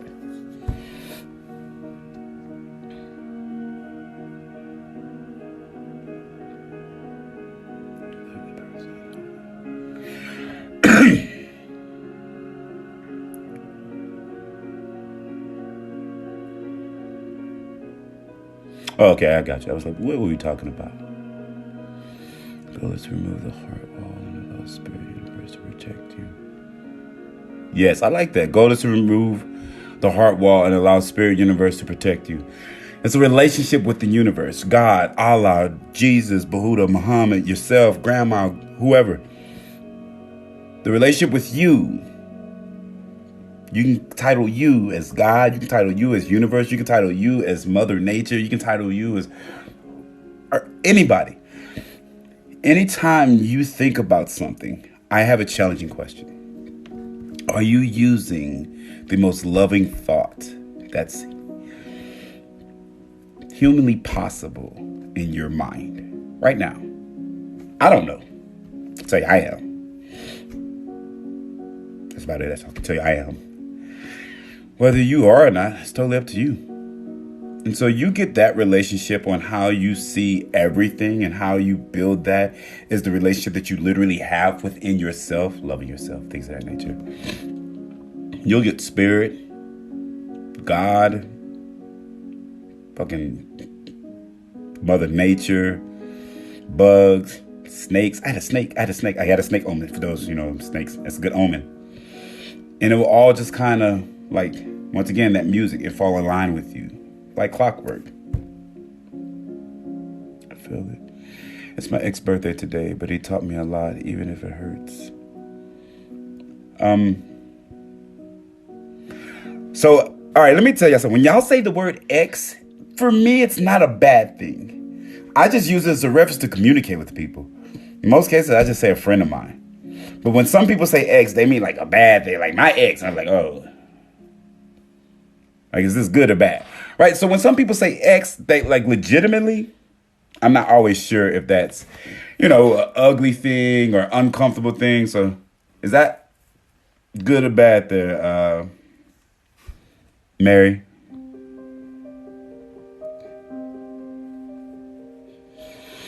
When does love stop hurting? After it feels good. I don't know if you asked that the way you wanted to. When does love stop hurting after it feels good? Excuse me.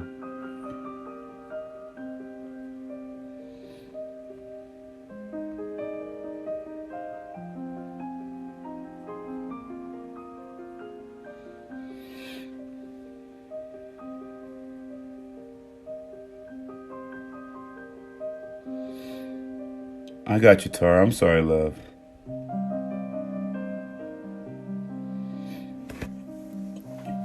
Good, thank you. Thank you, Solomon.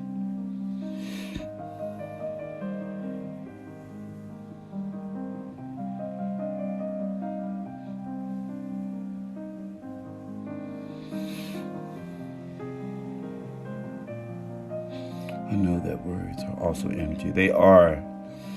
But you create that energy. Don't forget that. All right, so my notes are everywhere, but hang in there. At the very top, somewhere in the middle of him speaking, I wrote, my greatest lesson to myself to teach every single person that ever comes across my life who says they want to be fill in the blank. I have learned how to do two very important things. How to love myself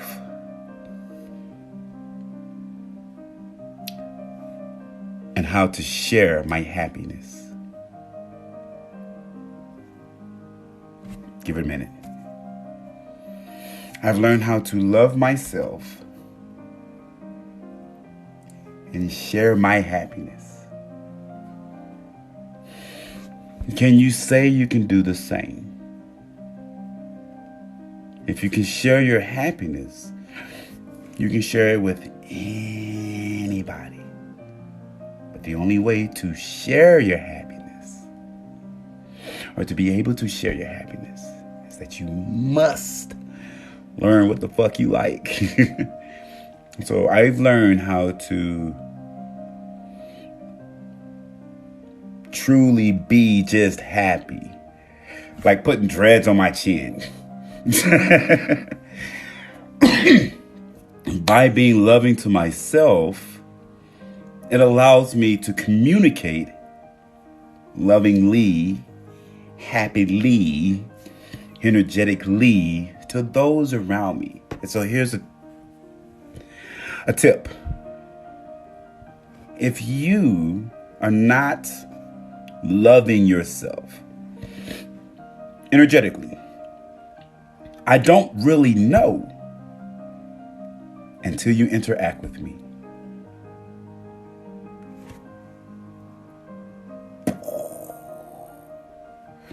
I have no idea if you're loving to yourself or not until you interact with me. As a go-to, interact with anybody. Because how a person treats other people, even fake, you can see on how the person responds. Good energy, fake energy. It's the same thing when somebody says hi or looks at you and says, I love you, or I love you. You're just like, oh shit, right? I didn't even feel that one. And when I saw that my happiness was based off of what I saw, no one else. I couldn't blame anybody else. I couldn't be mad at anybody else. I literally got it through my thick skull that I really am responsible for my happiness. Can't nobody make me do shit. Can't nobody, like, you just can't. You would love, we would think so. But no. And the best part about this, the easy part, is you actually know what makes you happy. You know, it's part of the discovery of growing up. You just forgot. Remember who you are, that type of stuff. But once you get it, you can share it with anybody. The stuff that makes you happy awakens you energetically.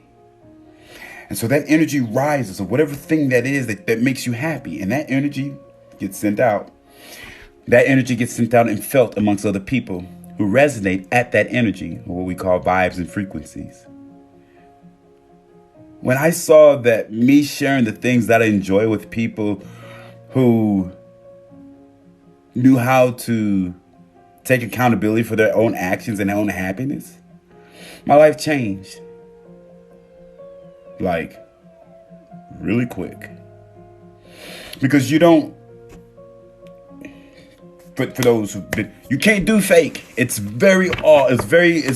make you sick. And when I say you can't do fake, it's almost like being cognitively awake or consciously awakened and being around people who are purposely harmful to themselves. It's like watching a child get abused to me now. Does that make sense? Like, I can't watch it. I couldn't watch it before. And so it's being abused when I was younger. And so to be around somebody that's like ugly, mean, nasty, hateful, blah, blah, blah, blah, blah, blah, blah. You know what I'm saying? And I'm just like, I'm sorry, I can't do this. Like, I can't do it. It's like watching a child get abused constantly, because that's what's happening. You're stuck in like this abusive pattern. And no matter how much love I could give you, no matter how much the person has to choose themselves, it almost seems like it's not fair. Because when you hit the bottom, when you cracked, you broke, you snapped, the list goes on. When it hits, then you're like, oh, I allowed her to hurt me. I allowed him to hurt me. I allowed them to hurt me. I allowed all this to happen. And then all the people you thought that was against you really wasn't against you. They were just trying to tell you how to be loving through their perspective. And the people who used you, you realized that they weren't there for you, because when you got broken down, they were nowhere around. And so that was I cracked in the sense of, if pedophiles, this is probably why I get cut off. If pedophiles can hurt an infant and go to bed and wake up the next day and do it again, I can do whatever I want to do. My rule is, as long as I don't hurt you or others. And when I learned to make myself happy, just like they did with my infant body, I stopped worried about if it made you happy or not. In fact, I honestly don't give a shit.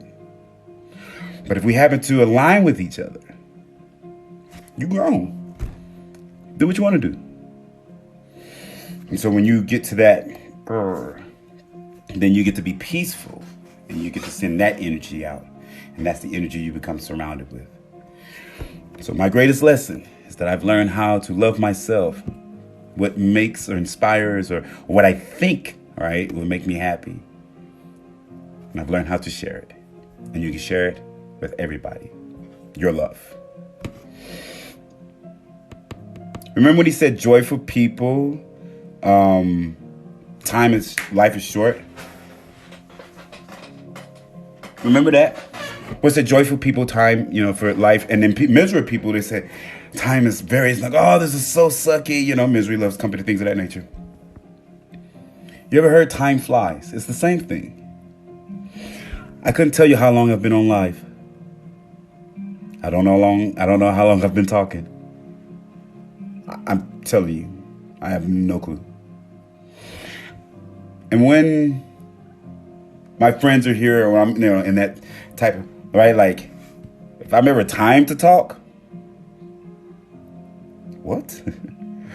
I hope you enjoy listening, because I enjoy talking, but I also enjoy listening. And so I hope enjoy people who enjoy talking. But when you are a joyful person, there's not a moment that you can't captivate, whether it's the way you're looking at it or how you're trying to be, or remember, what's joyful to you might be the worst moment for someone else, and vice versa. And so you can pick these joyful moments, just like the psychopath who's going to hurt their victim, regardless if the victim wants to be hurt or not. They're psychopathic to them because of how they want to please themselves, despite what others say. And so I was just like, well, why don't you do that with love? I'm going to love you regardless of what you tell me. But it's how I view it. And how I view it is, as long as it doesn't hurt you or me, that I'm going to love you. And this works with every type of relationship. The key is effective communication. But when people are being joyous, they'll get together and time will snap. And it just be like, damn, man, you be on the phone, you be talking, you sit there 3, 4, 5, 6, 7. I've been on the phone for people for 8 hours, just nonstop. And the conversation is fruitful and it's full. You can't do that with everybody. Some people, just that's too long, too much on the phone. But when you're joyful, you could be doing something like coloring, working on a car, crocheting, at the gym. And those moments where you're like, oh shit, man, look at this time. Look, so much time went by. Isn't it crazy that the only reason why that time flew so fast is because you were in a joyous state? You just didn't know. And then all of a sudden, something not that frequency on. Maybe somebody came in and said, hey, what's up? Like, shit, there's Kyle. This motherfucker. Right? Like, what's up? What's going on? Like, oh, man, look at the time. Gotta go. Like, now you gotta go. As soon as I walk in here, now you gotta go. But before, you was over here yapping it up. Because when you're truly enjoying something, there is no world around you. Some people have that ability to do that with themselves. I know I do. I'll get lost in a list of shit. But in relationships, you can do that as well. Your child, it could be washing dishes. It could be a cruise across the country. It could be a list of stuff. But those people who can do it by themselves and with others, they experience ecstasy a lot more often because they get different levels of pleasure. Here's my level of pleasure by myself. Here's my level of pleasure with others. When I'm by myself, I'm still in pleasure zone. And so I go up and down. And so my highs and lows to life is different than yours now. But it's a conscious growth. It's a continuum. And so here to the lower end, it's like, okay, I'm doing bad. I'm getting better. I'm with somebody else. This is the old method of I'm with somebody else. I feel good. Time feels good. By myself, time is not doing so good. And so this becomes your new low, right? But it's not so much as the location or the person you're with. You learn how to get like this just by yourself. And so you're rocking out and then you get with somebody else and it's still good.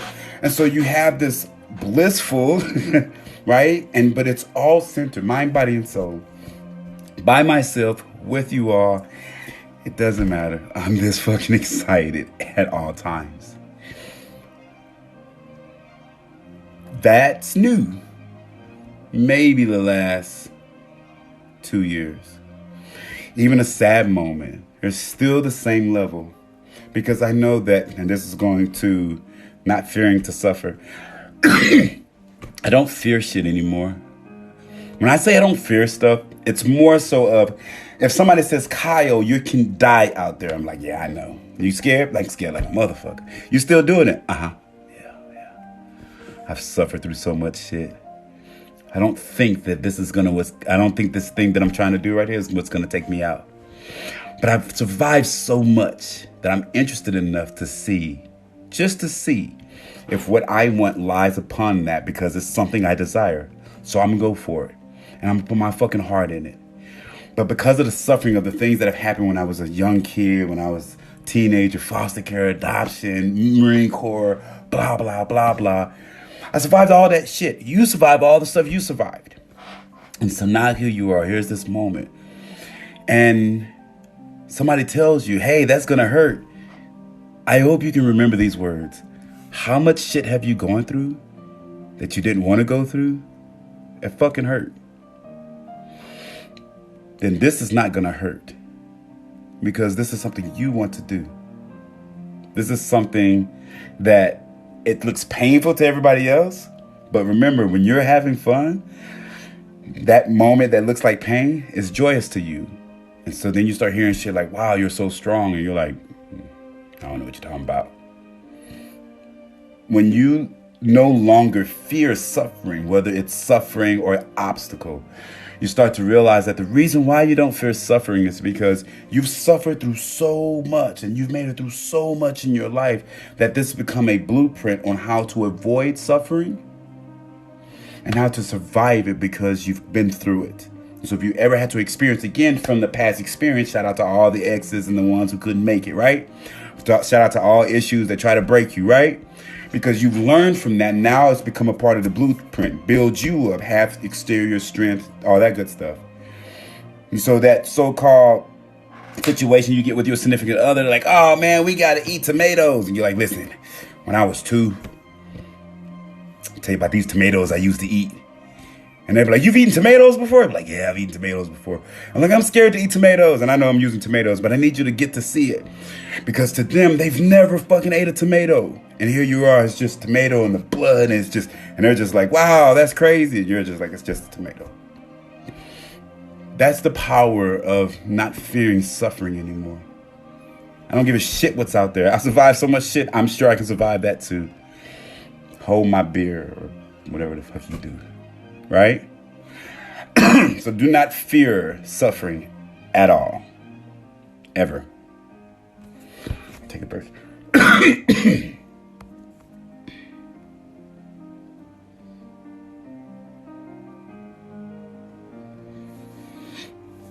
You cut contact off with him. Okay, I got you. That's what's up, love. Once again, if y'all interested, it's going to be in San Antonio. Shoot me a DM. I'll definitely get back to you. Excuse me. Seasons of our lives, it doesn't always hurt. Doesn't have to, Shelly. Thank you, love. Thank you, Tara.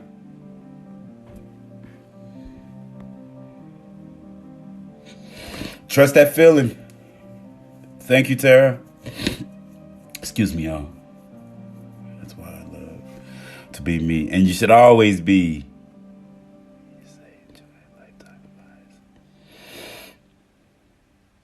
Yes, I am. I feel a lot of channeling going on.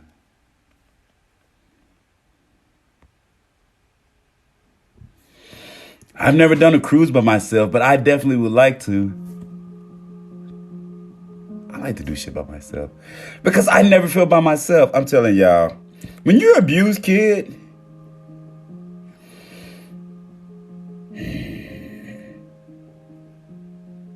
you learn how to make imaginary friends for real, bro. For me, what's imaginary friends? I'll sit there and Care Bears in this motherfucker. I sure would.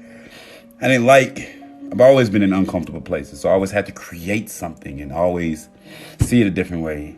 I was scared of people. That's sort of pleasure of enjoying is so wonderful. It is. I was with someone for 18 years. I feel at peace with myself. Good, love. 18 years.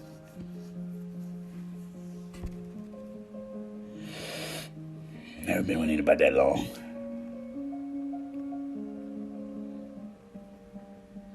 What was the question, Mary? All right, Mary. Mary Sherrod. I went to a concert solo. It was the best concert I went to. No, I never did a concert solo. I do a lot of shit solo. But I actually like to. Yes. All right, shout out, Lex. Yep. When you learn, man, shit. I haven't talked about sex in a minute. Like the other side of it, not the intercourse. How do you unlock you and your partner? Well, the more you unlock of yourself, the more your partner fits into you. Because you get to see where they can be. And you don't have to wonder or think twice. So, yeah, when you unlock you, there's so much shit to, man, boy, spirituality, y'all. I tell y'all what, I just call it spirituality because people call it the word spirituality. It's time. This shit is dope. Life is like, wee. But yeah, I like the intimacy. The best company is being with yourself.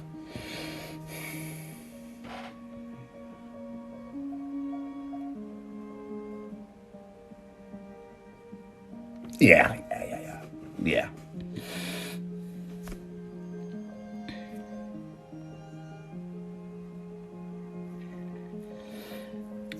Yeah, man. I'll do a talk on sex. On intimacy. Intimacy, not sex. Yeah. It's man,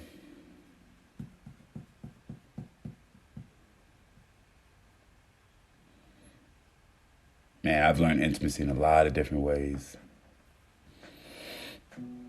Yeah, I wouldn't even open that can yet. All right.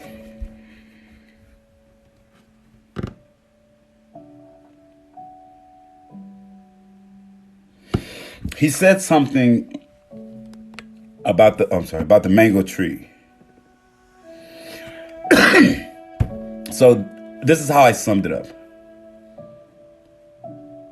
I've had people say that I was stuck up, bougie, shallow. I've been called ugly, ugly names, and I've been called gorgeous names. And it's very funny that the people who call you these names are calling you these names for a reason. And you would think, you'll see. So when anybody is being nasty to me, because I now know my worth, I don't care what anybody says to me. Like I said, I don't care if you think I'm attractive. I don't care if you think I'm a bad guy. I don't care. I'll run in both worlds now, right? And so I wrote down and said, being kind and being told to be kind, it's like telling or asking a mango tree to produce sweet mangoes. Let's say this again. It's like having a mango tree and asking the mango tree, can you produce sweet mangoes? When someone's nasty, I don't care if it's an accident. I'm telling you, I don't care if it was, let's say we're at dinner. You talk to the waitress, very nasty. I know intuitively for the rest of my life that the possibility of you doing and being nasty to me is very high. Because nice people don't do mean shit. Now, I'm not talking about somebody who walks up to you and calls you out your name and you punch him. I'm not talking about that. And you're probably thinking, I was like, nah, how you defend yourself? I tell people, don't bring no heat to me. You yell at me and call me big nose, and all of a sudden I hit you back. You can't complain. And the reason being is because if that's, I tell people, is that okay for me to talk to you that way? Can I talk to your son that way? Can I talk to your daughter that way? I can't talk to them that way. Then why are you talking to me that way? And so you expect like whatever the next thing of yelling is. And then, you got this whole other world and people are like raping people and killing people. And so I stopped dealing with people who choose to be unkind on purpose. It could be something as simple as road rage. I don't have road rage. Somebody could cut me off and I said, man, maybe their daughter got hurt. Maybe their mom just died. Maybe their daughters, right? Because I got 5 children, boy. There's a lot of reasons why I'll cut you off. And because when I'm doing my thing, trust me, military, we taught defensive driving. So there's shit we know to do. But the whole situation is that you're going to judge me whether I move slow or move fast. And my daughter's life is dependent on a particular situation that I think I can affect. I'm going to move my ass. Because if your life was on the other end and I was the person to come to you, how fast would you want me to come to you? And so I always use my sense of someone being in my life. Let's say they cut me off. I'm not even the one. I'm like, shit, let them go. Shit, let them. Whatever's going on must clearly be important. So when a person is being nasty, I've learned that the reason why they're being nasty is because at some point in time in their life, they were taught that this behavior was acceptable. And so I always ask people, is that how you want your son and your daughter to be treated on their best day? And most people say no. I've not met anybody who said yes. I said, but if you are willing to be this person that you are at this moment, and you have a significant other and they're having a good day, do you think there's other people that's having a good day right now outside of your nasty mood? Of course, their brain would say, well, yeah. And what if that best good day finds somebody who's just as nasty as you? And everybody knows there's somebody nastier than you, right? It was like, yeah. And what if right now they're standing in front of your significant other? Should they be nasty? Should they be kind? And then I get them to see it. And then I just change.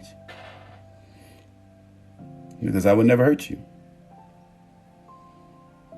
But yet I got to deal with your pain every day.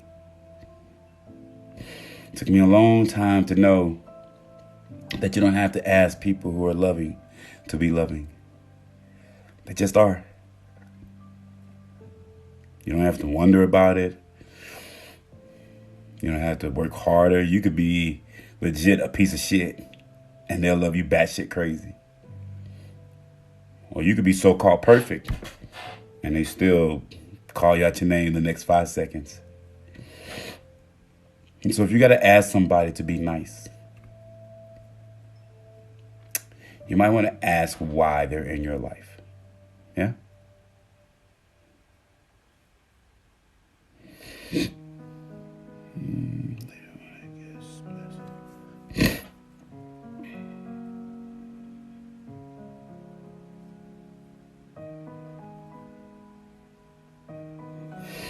He said,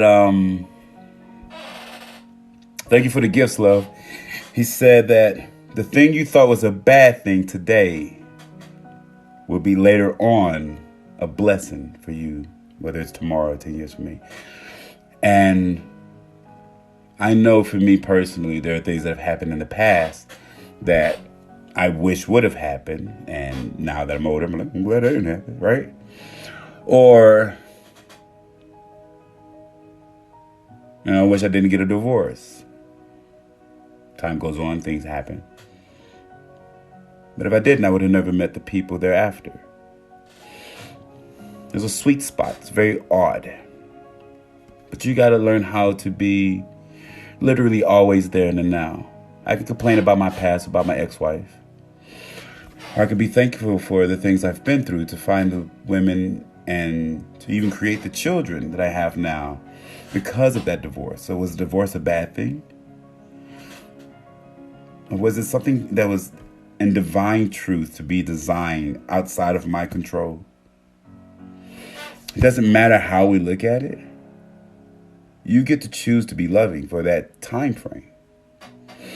And so maybe a memory gets tarnished because somebody said something and you thought it was one other thing. Or vice versa. Memory enhances because somebody was like, yeah, remember that time, such and such? You're like, no, I don't remember that time. They're like, yeah, you changed my life. And you're like, oh, shit. All right, cool. Thank you. Right. And to them, that memory, for them, it revolutionized who they were. To you, it was another whatever day. And I think we take for granted a lot of times that what we think we see consciously, there's so much more. You might be focused on into this picture, but somebody might be able to see all of it. And if we can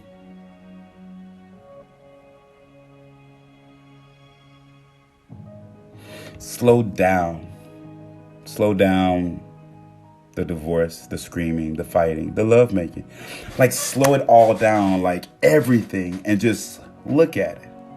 And ask your brain right now, every single time, am I being as loving as I possibly can? And before you make that decision, change your perspective to a larger, right? And see everything in the sense of, if I'm loving you, I'm not just loving you. If you have children, I'm loving your children. Because if what I do has inspired you to feel good in any way, shape, form, or fashion, and your children are around you, they're going to feel that energy too. But it's not just the people who are alive. This is people who might have said, let's say, you had a stressful relationship with a significant other or a grandma or grandpa. And as you get older, you start to realize some of the stuff they taught you or sort of some of the things that they say to you kind of becomes real words of wisdom. And so after a while, you be like, man, I used to think my grandma was tripping, or I used to think my grandpa was tripping, or I used to think my ex was tripping, or what have you. And then you start to sit there and be like, damn, they was legit looking out for me. Right? Or now grandma makes sense because consciously you've gotten older. And so it's like walking. When you're an infant, you don't know you're walking. When you're, children start walking at 9 months. They don't know they were walking, but you know they're walking because you're looking at it. You're like, yay. And they're just like, whatever. They're walking like, yeah, right? They're coming towards you. But this is what's happening to our minds literally this very second. We're all consciously walking. And the things we think we see is important to us, 100% proof. But the people that's in your life at this moment share a different perspective. And what they see is a part of their consciousness as well. You want to connect with people. You want to really get to know your significant other, your children, or whoever. Ask them, how is it, or what is it that they see as well in their life, along with what it is you see. And you get to see their perspective. And that will allow you to get closer, build a bond, and have that consciousness growth. But it's not just for them at that moment. It actually changes your entire life for the rest of your life. Every single time you learn how to gain the new perspective of anybody in your life. This is what's so dope about relationships that are healthy. Your significant other, today you meet this guy or woman, and the way they see the world prior to meeting you is the way they see the world. And the way you see the world prior to meeting them is the way you see the world. Now y'all get together and you get to see the world the way y'all want to see the world together. And as you grow, your consciousness grows, his or her consciousness grows, and that consciousness is shared. This gets to TV, mom, dad, brother, sisters, cousins, right? But you have this growth. And when you become consciously awakened or enlightened, you get to choose the people who actually do the same thing energetically or consciously. And so finding groups, teams, people who think alike, concerts, football, anything of that nature where you have crowds of people, you're looking for like-mindedness. That consciousness growth, when someone sees what it is you see, understands what it is you're saying, feels like literally they just feel what it is what you're doing or how you vibe. That's your consciousness literally growing, and that's where you get the whole, damn, I never saw it that way. I feel you. And your consciousness, right, is getting larger and larger. It's no different if you saw a movie 10 years ago. You're not the same person 10 years ago. You're not the same person at the end of this sentence I just gave. You're changing constantly. But if you just go see that movie right now, even if you did, quote unquote, have the same feelings, there are things that I would probably bet your bottom dollar that you would see differently, that you've never seen before, because consciously you've grown.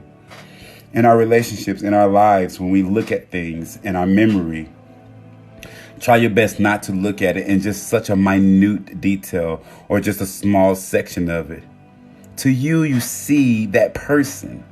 But if you back up, same example, if you see a star, but if you back up from just seeing that person and enhance everything around in your memory through your consciousness, you'll see the galaxies. No different if you was zoomed in on the telescope and you're looking in the stars and you see this one star and you start getting, and it comes into more, there's a lot of stars. Yeah. And that's how our minds are. But we have to slow it down, right? And look literally for the bigger picture. But yeah.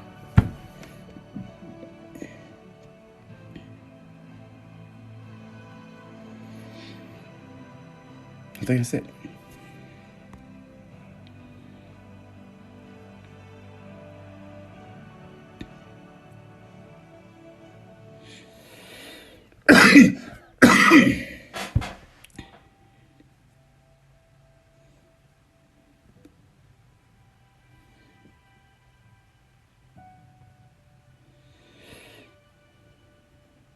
Thanks for the gifts again.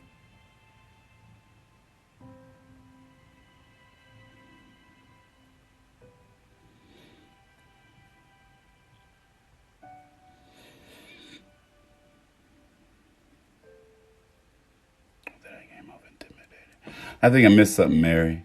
You say, or that I came off intimidating. Thank you, Sandra. How you doing, love? Hey, Scorpiso. Amber, how you doing? I'm 61 years old and I'm on my own. I do have friends. I make them laugh, but I'm sad inside. No, love. I'm sorry that you are. Do you... Or you say you are on your own. I do have friends. What do you do for fun? What are your hobbies? What are your interests? What makes you laugh? What brings you joy? What makes you piss your pants full of laughter?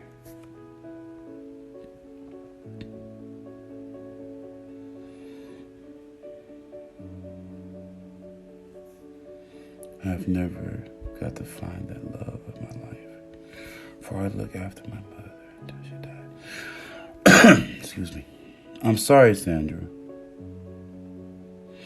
For those who are new, I do offer one-on-one through Fiverr.com, or shoot me a DM and we'll set up payments and everything if you want some one-on-one. So I do help people. Some of the most beautiful people have carried her from pain with us. Yes, Lexus. Indeed, Queen. Our truest love is self-love. So much happened. I'm sorry, Sandra.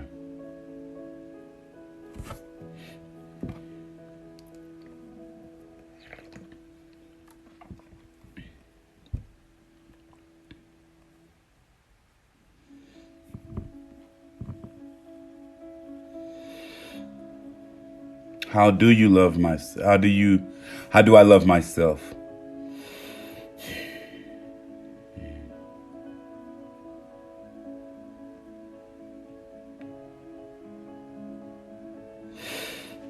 Samina. You know those things you wish you told yourself yes to more often? Did you know that every single time you told yourself no, you were taught that? You experienced something that said, nope, or somebody yelled at you and said no. Here's a cheat to your brain, if you will. If you want to do something and it doesn't hurt you or anybody in your life or anybody in the world, why aren't you doing it? What's stopping you? Judgment?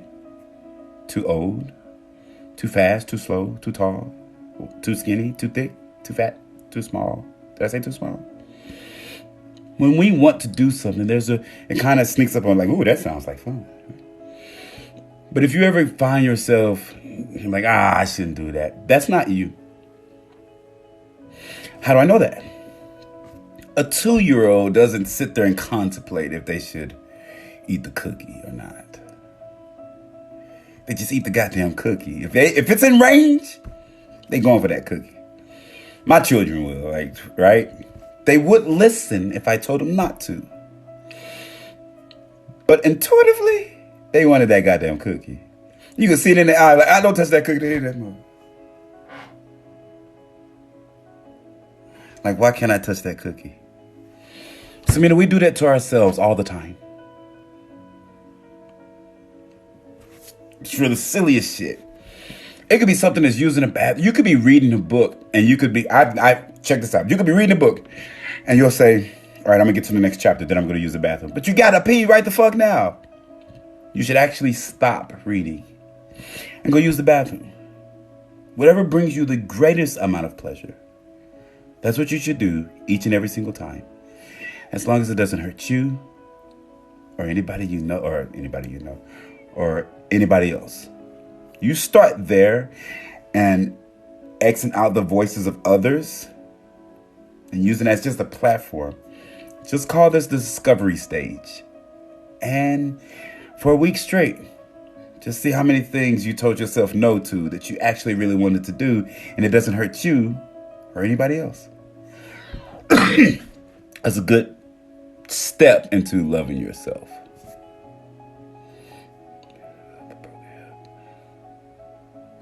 Girl,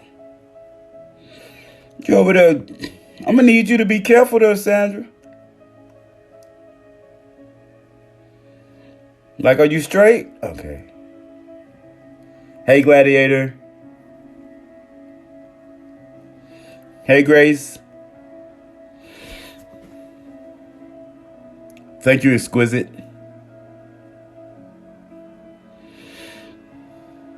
Queen, the love of your life is you. You are your love.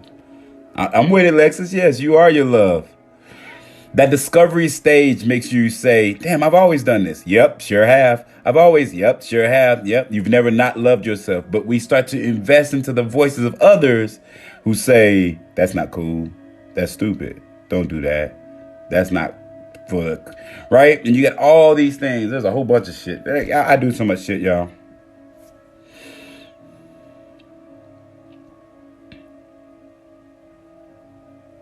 Embrace the broken pieces that aren't really broken. Society tells me, yep, just there you go. Your brother lives in you. Maybe to the fullest is the best way to honor those that we lost. Agreed. I can't get over the loss of my wee brother. Sandra, I want you to hit me up, please. For everybody else, once again, for those who have joined, we'll be getting off soon. But before we do, I love you. Mary, I love you. Oliver, I love you. Indigenous, I love you. Edna, Edwa, I love you. Leslie, I love you. Love, I love you. Lex, I love you. Shelly, I love you. Samina, I love you. Grace, I love you. Jessica, I love you. Gigi, I love you. Liz, I love you. Who else we got in here? Erica, I love you.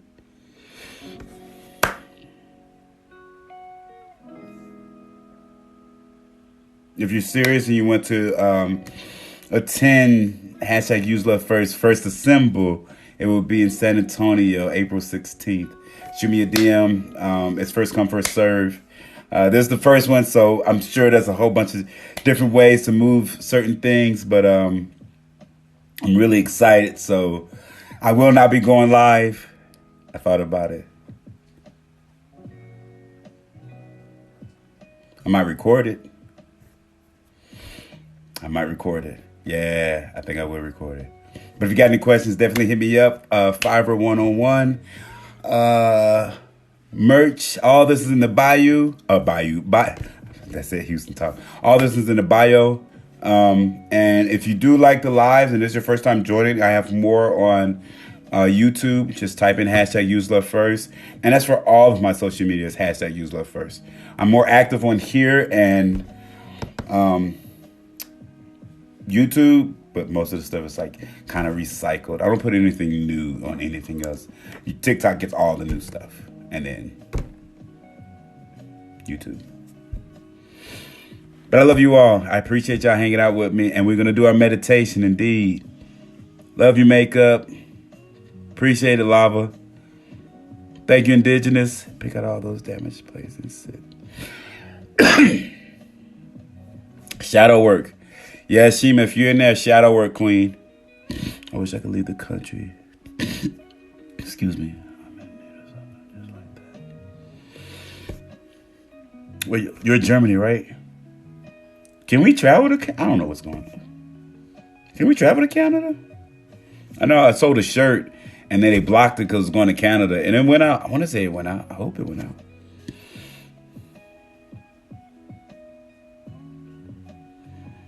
Yeah, I think I will record.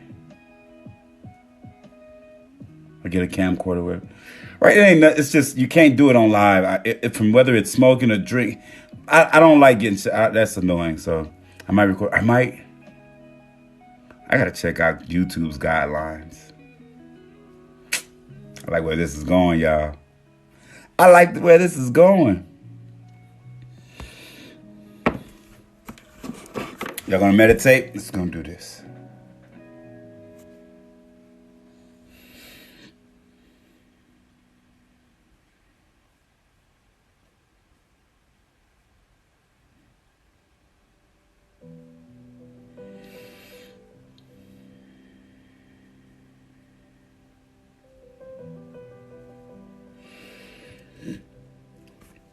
Excuse me.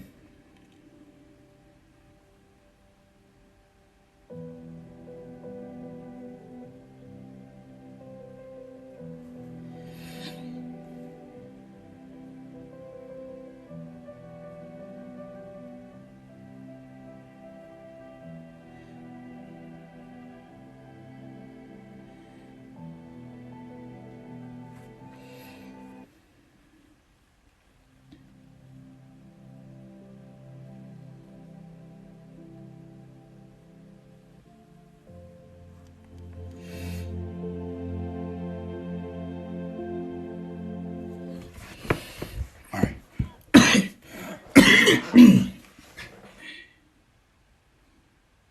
for my allergies, my throat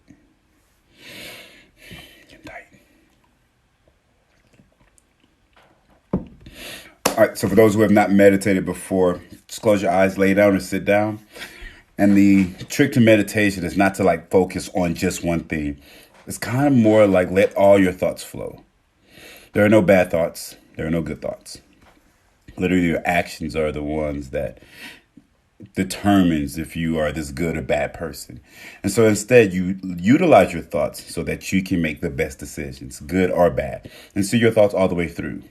In order to achieve what they call mindfulness, breathe in through your nose and focus on that air coming up through your nostrils and actually feel it and bring it into your throat, down into your lungs, and exhale it out. And do that a couple of times within the next 10 minutes, 3, 4, or 5 times. And when you realize that you're really focused on it, stop doing it. And whatever comes to your mind, let it come to your mind. And just kind of enjoy the wave of where your mind goes. And if you're into journaling and things of that nature, go ahead and jot down what it is you see. And for those advanced tips and everything, hit me up for DMs. I definitely got you. But for the basics, that's all I actually ever do whenever I meditate. And I have some pretty good outcomes.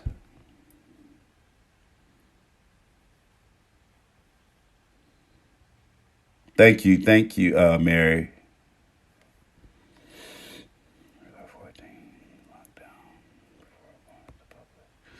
Oh, really? Okay.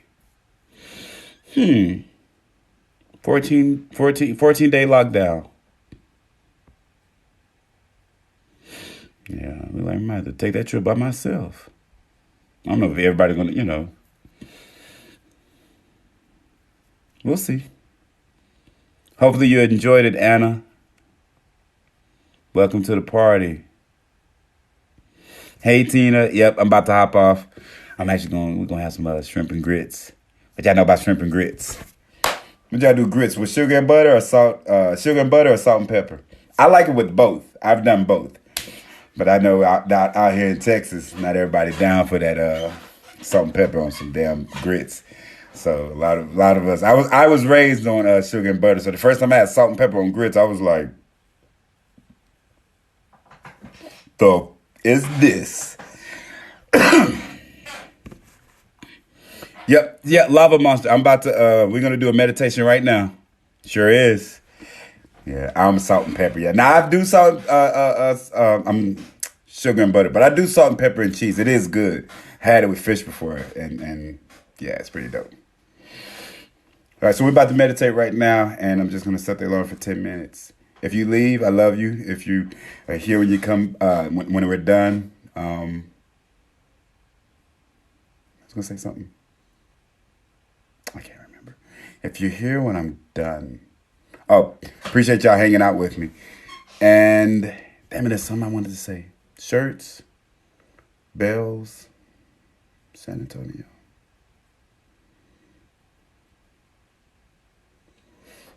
I'll let it come to me in my meditation.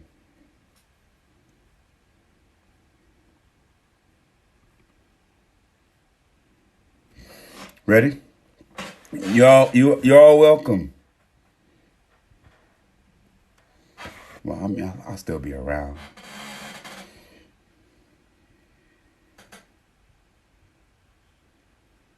I forgot what I was gonna say. Thank you, makeup.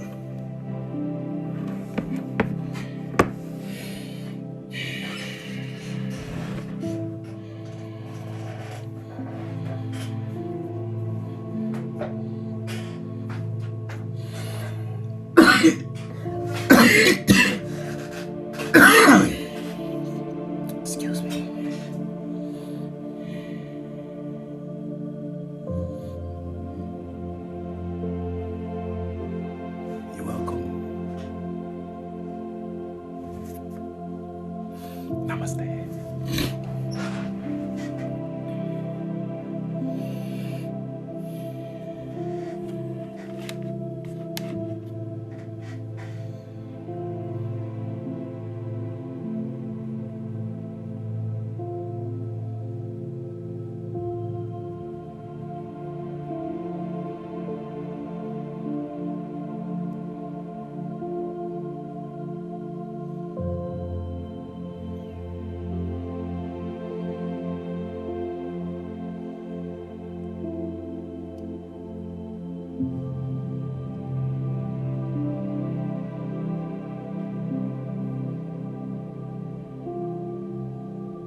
Appreciate y'all hanging out with us.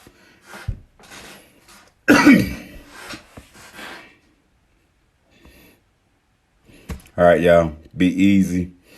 Have a good morning / good night. My dog ready to go to use the bathroom. Once again, if you got any questions, if you're interested about coming to see me speak in San Antonio, let me know, and we'll go from there, all right? Be easy. Love y'all. Peace.